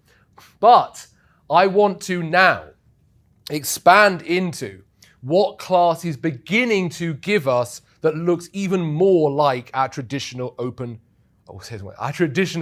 object-oriented programming languages. We are now able to, and these were added only in 2022, we're now able to add static, private, class, instance, fields. Those are the kind of different, those are the different things we're able to add. So with that in mind, I will say that we're going to walk through this code as before, and we're going to add our static field here, our static public field here, and we're going to see this one really is just going to be our extension of syntactic sugar.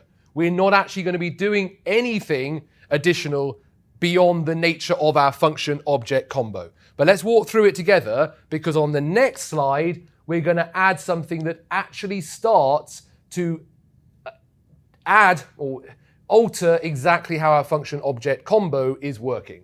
So our last serious diagramming, who wants to take the lead. Let's create our global memory.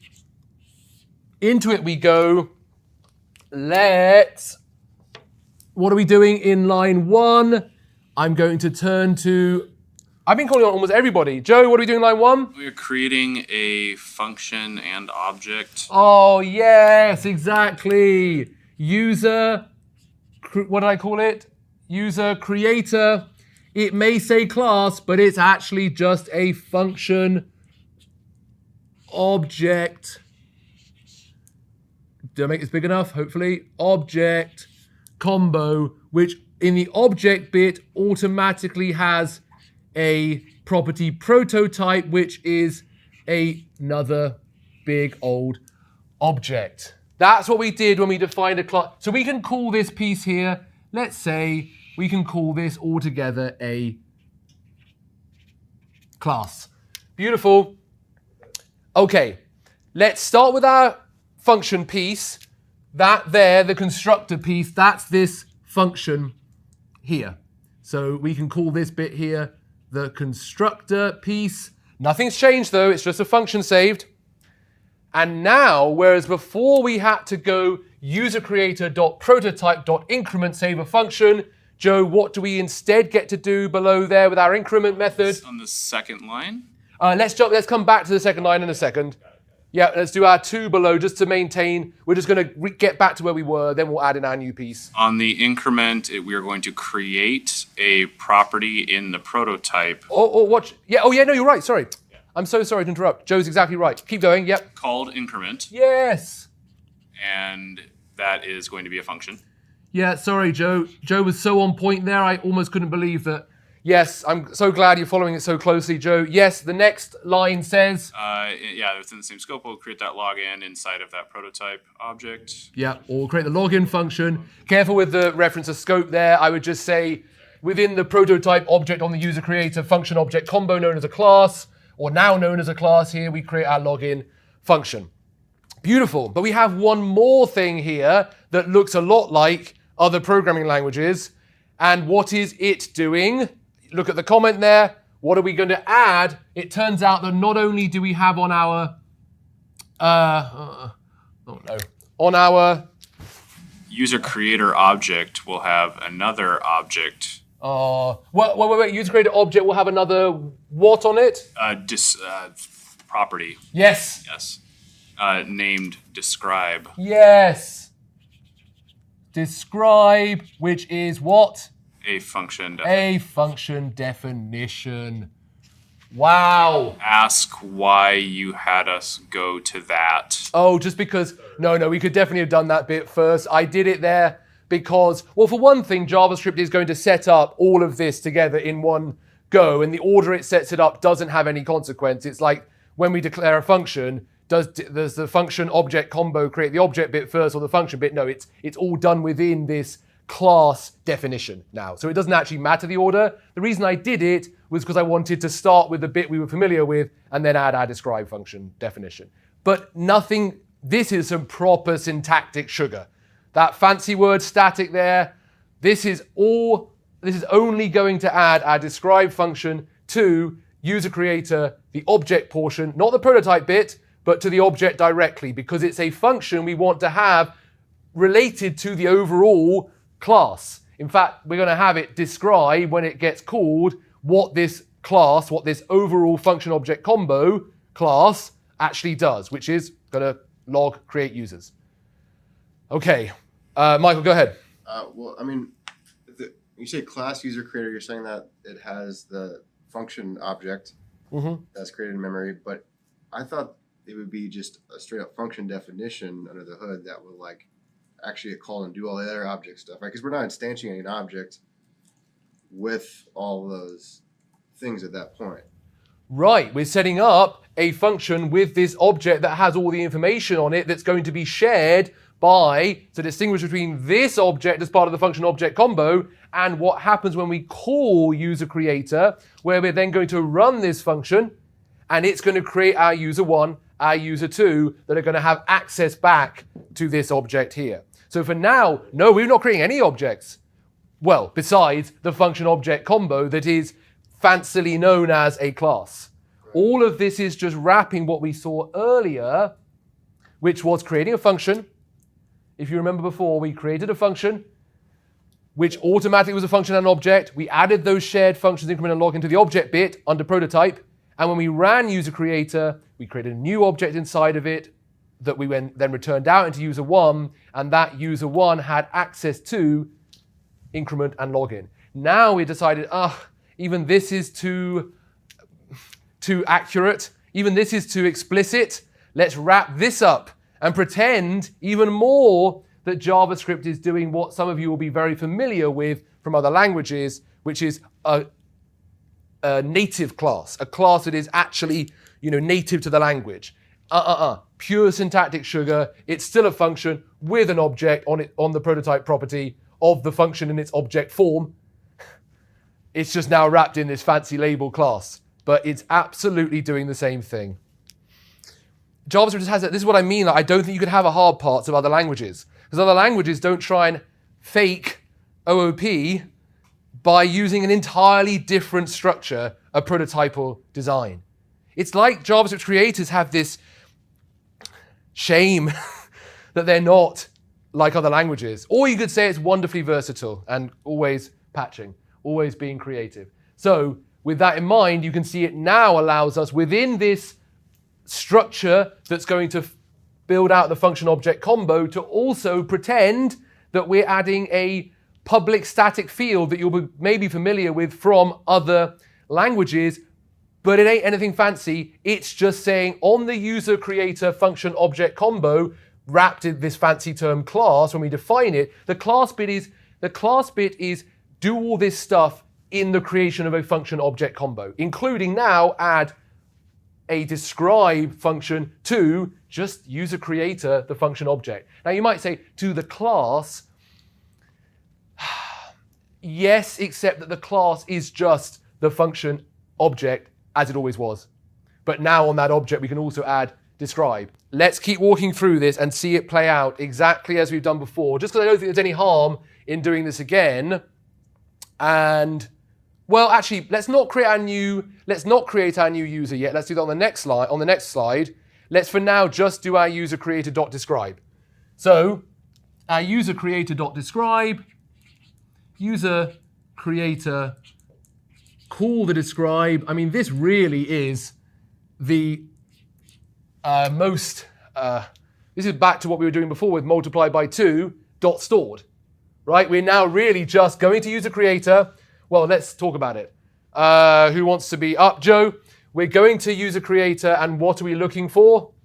A method called describe. And is it there? Yeah. Exactly. Are we going back to the class that class wrapper, the curly braces around all the stuff in there, did one task, put the function bit under constructor as user creator's function, did another bit, take the functions listed below and store them on the prototype object bit of the function object combo as before, but it then did another bit, take the describe function because it has static before it and put it not in prototype, but directly on the object bit of the user creator function object combo. Okay, and we're allowed to therefore execute it, and it will in the console, it will log creates users. Okay, excellent. Syntactic sugar that just adds functions directly to the class, otherwise known as the function object combo. Let's add the next one. The chance for us to add public instance fields. These are things that every new object that comes from running the user creator in its function form, now known as the constructor function, will automatically have attached to them.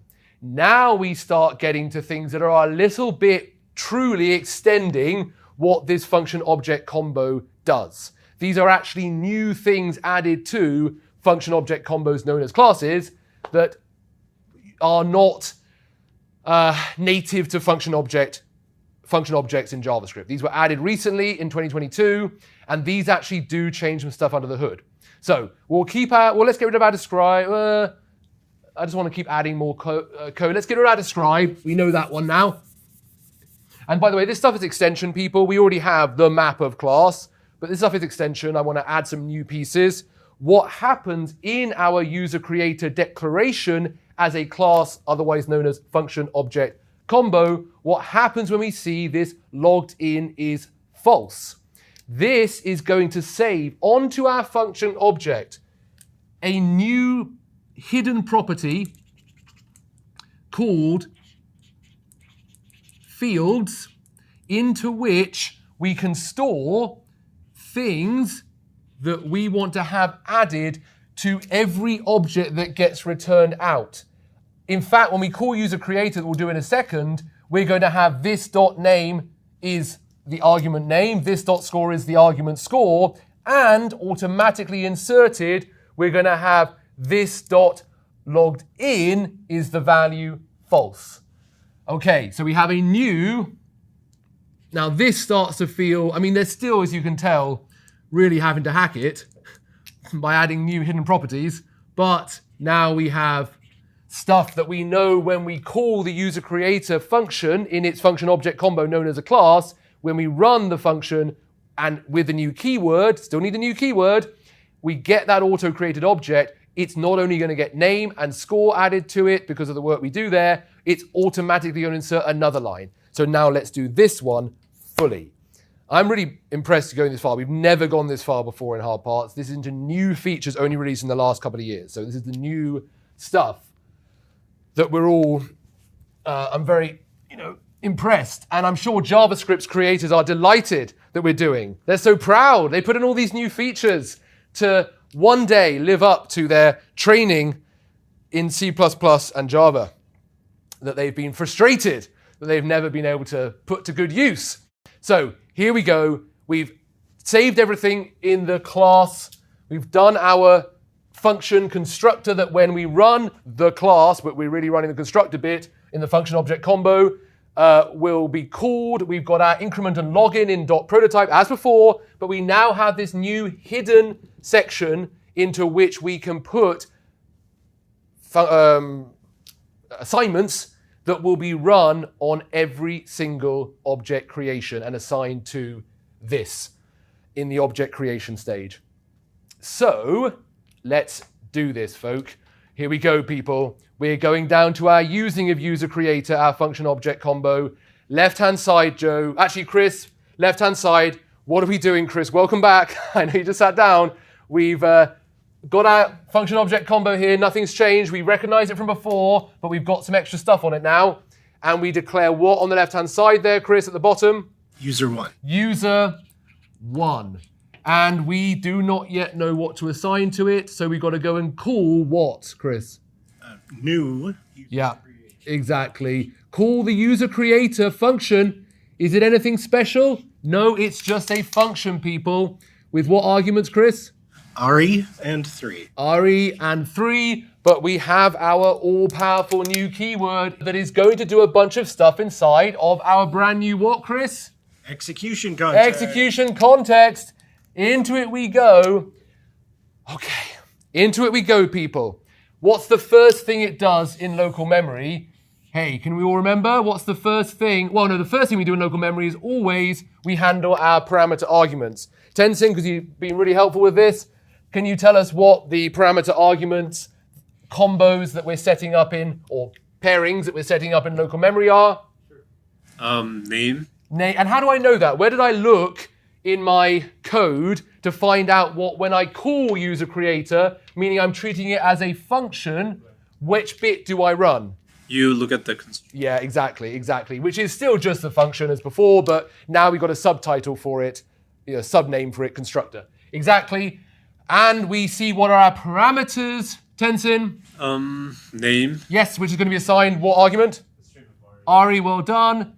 And score, which will be 3. 3, beautiful. And now our new keyword takes over, and it does a bunch of stuff. First thing it does is it creates a brand new empty object. What label does it get for that empty object, Chris? This. This, well done. This, and that is an empty object. And then the next thing it does, is set the hidden proto, we're just going to call it proto for now, reference off to where, Chris? This is a difficult one. Off to where?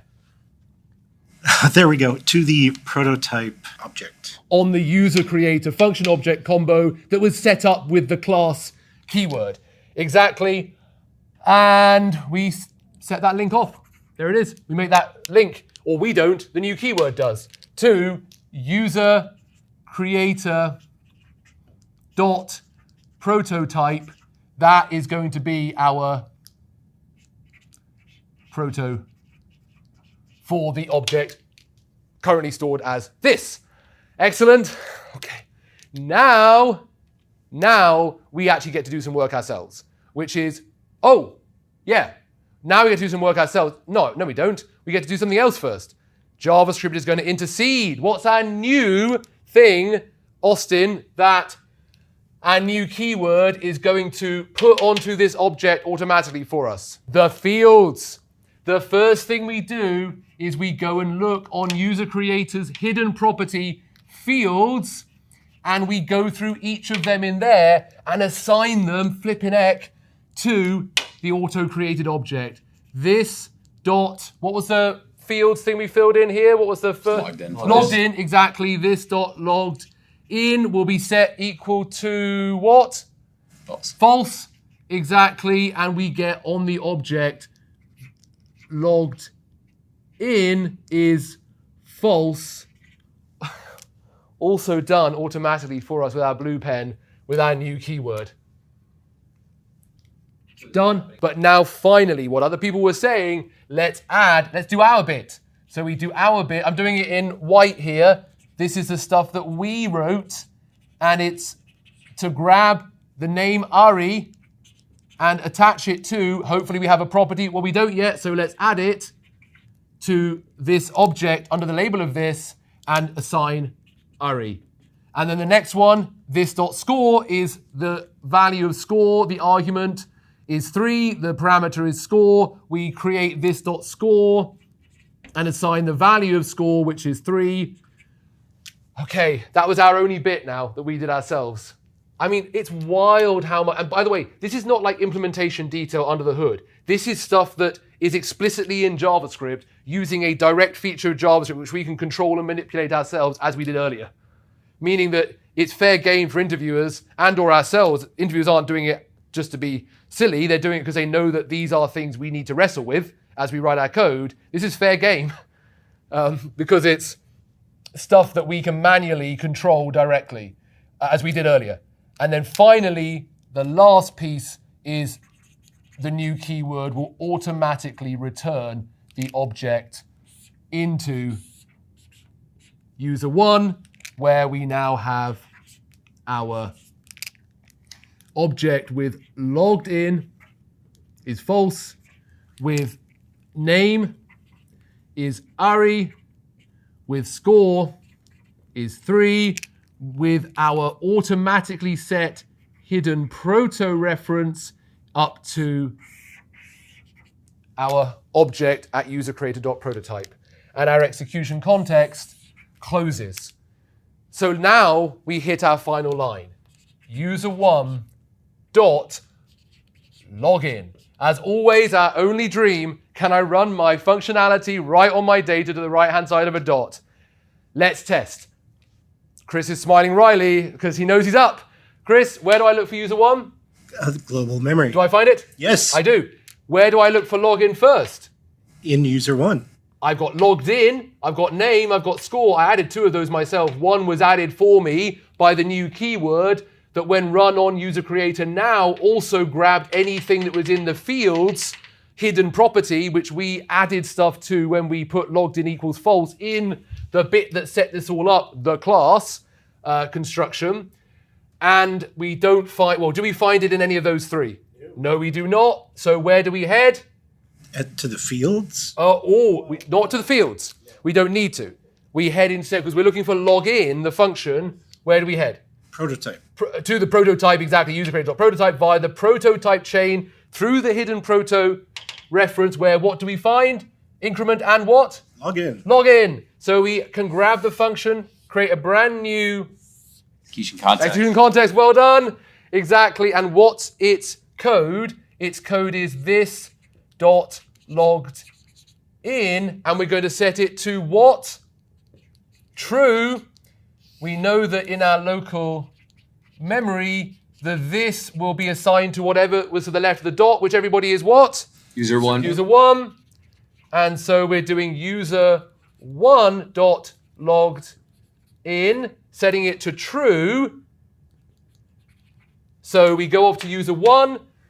People, if you look at my constructor, I ain't got any logged in property being added to my object manually by me. Don't panic. JavaScript automatically added it when I ran that constructor function, which is just user creator, its function bit, automatically added anything that was saved in fields, which actually, to be fair to Chris came back after we said this, but logged in is false, was saved in this field's hidden property when we defined this user creator function object combo using the class keyword. And logged in is false was saved in its hidden property fields. We then, when we ran user creator, made sure to grab that and attach it to the object we're about to return out. So our user 1 does now have a logged in property, which is false. And Chris, we're going to set it to what? True. True. And there it is. People, this is a public instance field. It is available on every new object, and every new object will get a copy of that property. Logged in is saved on the fields section, hidden property of the function object combo, known as created via the class, not known as a class, created via the class. You can perhaps call it a class now, to be added to each object created as logged in is false. Now we get classic OOP, something closer to what Chris was talking about earlier, saying, hold on, I can make changes to this stuff. That seems very concerning. We get, not specifically to answer Chris's question, but we get private fields, private data assigned to each of our returned objects, user 1, user 2, user 5, data that if we were to look at user 1 directly, right now, people, I can still go to user 1 and change score manually. I can, in my global code, write user1.score++. No problem. I don't need to do user1.increment that's then going to increase the score. If you're in a classical object-oriented language, the ability to manually go and change properties on an object, not via the function that is attached to, that is accessible, that has access to that object, you might be like, I do not want to enable my other developers to accidentally go and change the value of score on my object. I only want the function increment to be run on user 1 as the only way that my score property can be changed. Those are known as private fields. Those are known as private instance fields, data that is only available and accessible to the methods running on that object. You can't just go and access user 1 and say, hey, user1.score++ from global. And the reason for that, people, is code gets messy. 100,000 lines of code. I don't want someone else in my team saying, oh, just change that value. I want them to follow my predictable pattern. I want them to use my increment function that was attached or that my user 1 object has access to. And that's exactly what I now finally can do with this latest JavaScript feature. I can instead, and we're going to tweak our code here. Let's use green to refer to this new feature. I can now tweak my code here and add, we got run out of space. Let's do it here. I can now have a new, let's do it all in green. We have in our fields a new hidden property, or not new hidden property. In our fields, we can now also, using the hashtag, using the number symbol, using the hashtag symbol, we can also say, JavaScript, when you create this function object combo with the helper class, in the hidden fields property, also not only add logged in is false, I've cut that for now, but also set up a property that when we run user creator and return out our object, don't just add logged in is false. We've cut that one for now just for not have too much stuff on the screen. Don't just add logged in is false. In this case, check our check our fields and find that actually we have a score property that we want to add. And this score property is going to have a very special characteristic. Because we've used the hashtag in front of it and set it up within the class, constructor, the thing that makes the function object combo the class, it is going to be available to us inside of user creator, the constructor bit, when we call it with the new keyword, and we're going to be able to set our property score on this object. And we're doing it ourselves. This dot hashtag score is available, and we're going to set the, I put it on the wrong side, sorry. We're going to set it to our value 3. Not radically different to how we previously did it. But this one is a special type of property on the object that we then return out. This one is a special type of property that is only going to be available in methods called on this object directly. We will no longer be able to write user1.score++. We will get an error. It is no longer directly on the object. Instead, it is technically, when user1 is created, hashtag score is added technically not to the regular properties, but instead to a separate hidden, inaccessible portion of properties known as our private element properties. They cannot be accessed outside of user1. They can only be accessed by the methods that were defined as part of the class constructor, meaning that now, when I run user1 dot score ++, and people, for those who are making it to the very end of hard parts here, which obviously all of you have no choice, this is really, really advanced, like brand new and advanced stuff. So please, do be forgiving of yourself if you go, what? So now when we call our increment function, Chris, take it away. User1, where is it? Global memory. Global. Is increment function on either of these, on this property? We only have, so where do we look? Prototype. Up the prototype chain to through the hidden property proto to prototype where we find increment and login. So we call increment, create Chris a new Execution context. Excellent. And into it we go. And we can see this time the code is slightly different. This time we have this dot hashtag score ++. In our local memory, we have our familiar this being assigned to whatever is to the left of the dot, which fortunately is user1. And so now we go to user1 dot hashtag score ++. And because we're doing it from inside a method defined on that same class, we're able to not get an error, but instead jump straight to our hidden private fields and increment score to 4. Now, this ain't some syntactic sugar. This is some real deal under the hood changing of JavaScript.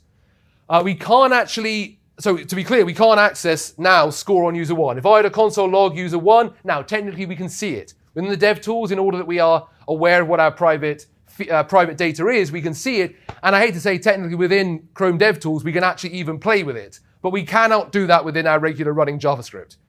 Our final piece of code. Here it is. Now we can also add private data. That means it can't be accessed outside of this setup, outside of things related to user creator, that is attached not to the individual. And let me just make it clear. If we now call, let's just get rid of our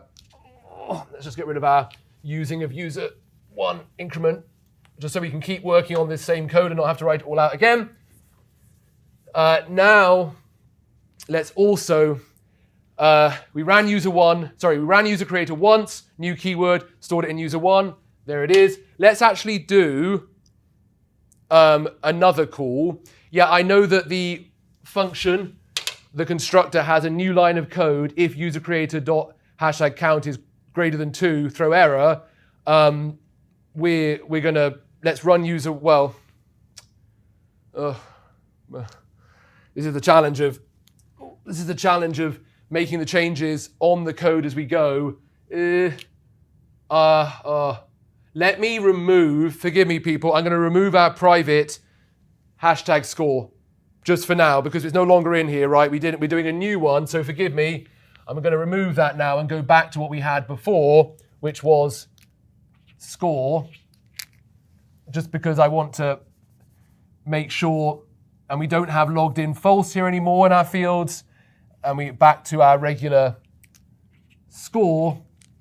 Okay, and actually this is no longer being incremented to 4, it's still 3. So from our first running here of user creator with the input of Ari, in we went, and actually now we do a little bit of extra work, because when we created our user creator class / function object combo, we actually got another final, and I promise you this is the final one.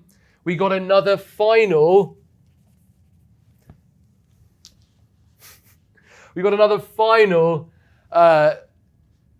new field we could work with, and this one sits on user creator directly in its private fields, where we have hashtag count is set to 0. Directly on the function object combo on its object bit in a set of private properties that we will not be able to write user creator dot hashtag count. We cannot write user creator dot hashtag count and try and increment it. It's only going to be available from inside of stuff associated with user creator, not by global. We can't do that. That sounds like when you're reprimanding a child. That's how tall my voice is. You can't do that. So we get our private data on user creator, hashtag count is set to 0, only viewable by user objects that get created out of running user creator, our constructor bit. So let's do one. Well, the first one here, we've already done most of it, but let's just tweak it. And first, alongside doing all of our automated stuff with the new keyword, when we run user creator in its constructor bit, the first thing we actually do is say if user creator dot hashtag count, we can do this bit right after our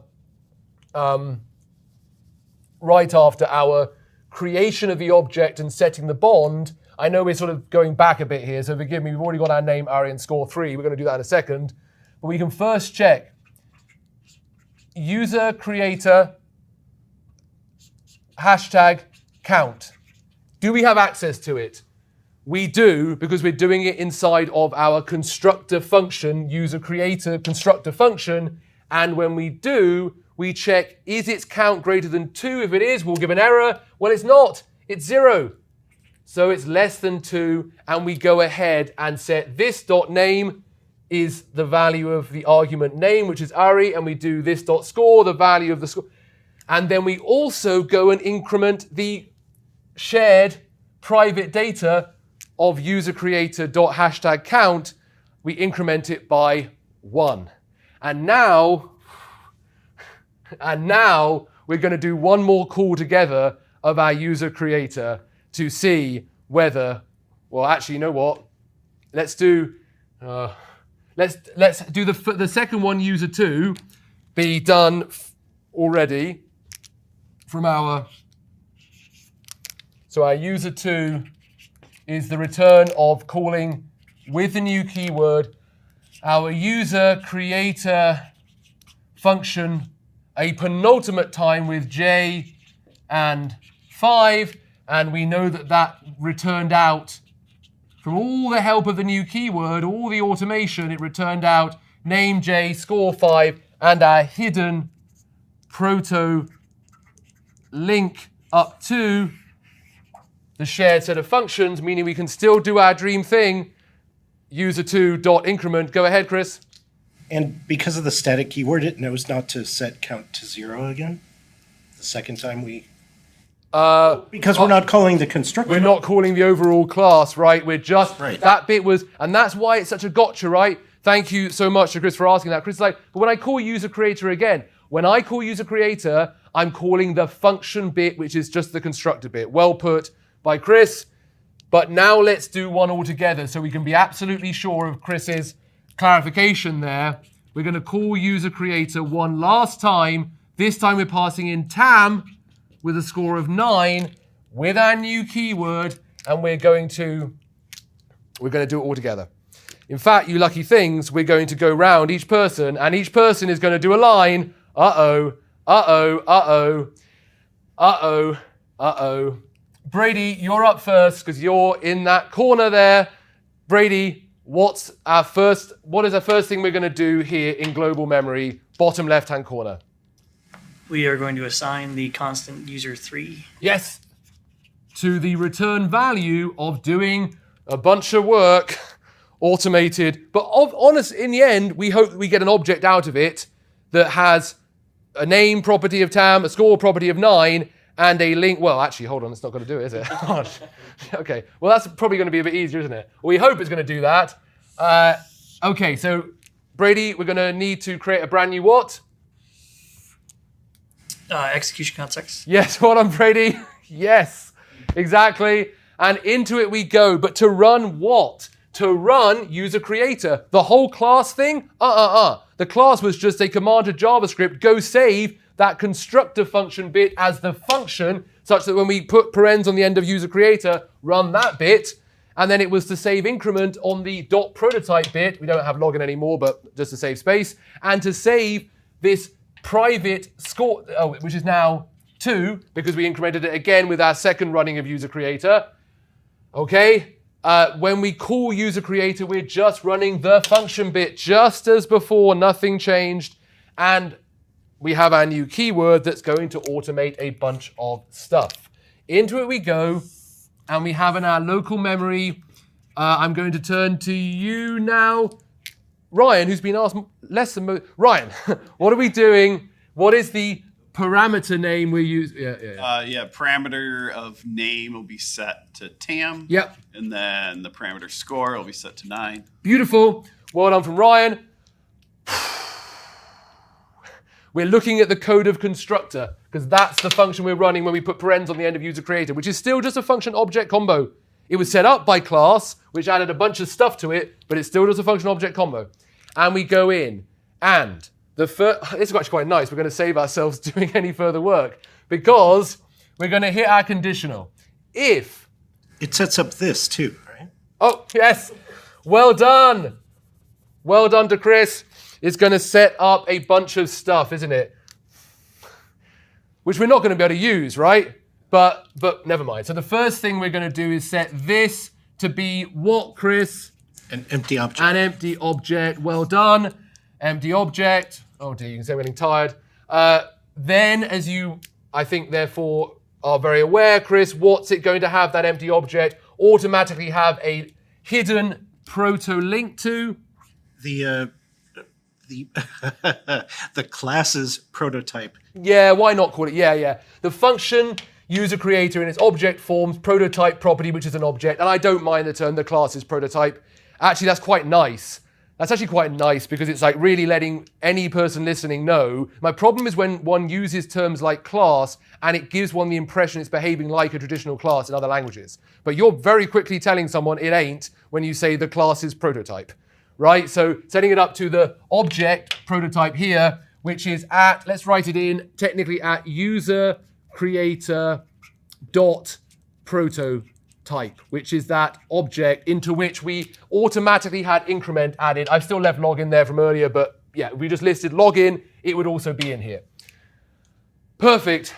So it set the hidden proto to this user creator dot prototype object into which we hopefully have stored, which we did because we used the class structure that will put any functions we list at the bottom into prototype.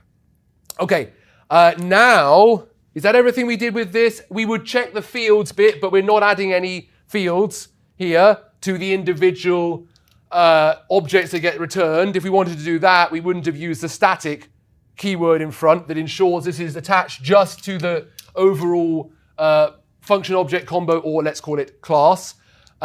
And we hit our first line of the body of the function. Chris, did I miss anything else? I don't think so. Okay, all right. Into the first line of the body of the function, where before we do our property assignment, we're going to first check against this private data attached to the overall class function object, where we check user creator, its private property name is private field hashtag count, and we see is it greater than or equal to 2. Now, if we were to refer to user creator dot hashtag count in global, could we get access to that data, Chris? No, exactly. This is a genuinely new feature of JavaScript. Private data, only available inside of the user creator's function, the constructor function. And into it, and we check, and we, sorry. In here we can. So, Chris, we go look for what? User creator dot hashtag count, which is on the object bit of user creator, which was all set up by the class structure. And do we find hashtag count? Yes. We do, and its value is now? 2. 2. Is 2 greater than or equal to 2? Yes, it is. It is. And therefore we throw an error, and thank God for that, our maximum number of users has been reached. This is amazing for shared data across all objects, in this case all user objects get returned that can't be accidentally changed. We can't go, what did we hear earlier from Chris? Wait, I can go and overwrite prototype? Well, we can still do that. But what I can no longer do is overwrite, for example, some shared data that I want all of my objects to have access to, because I use this new way of storing data on the class or function object on its hidden fields portion, or its hidden properties portion, not hidden, sorry, let's not call it hidden, private properties portion that is only available to us in our function that is constructing and creating the objects. Wow, I am taken aback, people, and I think because we are getting to our very final, we're going to have some thumbs in a second, but I am taken aback by how much JavaScript's developers, creators, have leaned in to trying to reconstruct their classical object-oriented language, using a language that fundamentally, under the hood, is a prototypal language, one which uses access to other objects via this hidden proto property to try and reconstruct in other languages and built-in ability to access other functions, to access other methods, to have private data, to have shared private data, to have static class, to have static features or static fields on classes. All of these things JavaScript is trying to recreate, but my goodness. And if you want to ask those tough interview questions, because these are things that if we don't understand under the hood how they're working, do not behave. I hope you can see, for folk who are coming from those object-oriented languages, do not behave under the hood how they behave in those languages, and therefore do not behave on the surface how they behave in those languages. Excellent stuff, people. Prototype chain, our class syntactic sugar, but honestly, increasingly quite a lot more than that. Our new field features give JavaScript some serious object-oriented capabilities. But, folk, it's all prototypal under the hood. It means we're always implementing these classical OOP features on top of a powerful but nevertheless distinct, and it ain't the same, from an object-oriented system, the prototypal nature of JavaScript. It's prototype chain. But there is a growing set of real OOP type features. If you come from these languages, they're legit. The new and class keyword were the first ones to give those, that automate the prototypal work. All of this stuff is setting up the object, making the bond to the shared functions, returning out the object. But we now also get private and public static and instance fields, which is going to enable us to properly encapsulate, meaning the data and the functionality are truly bundled up together and never the two shall be accessed from elsewhere, well-structured, resilient code. tools that emulate many of the strengths of classical OOP, but for sure, only if we understand the prototypal foundations.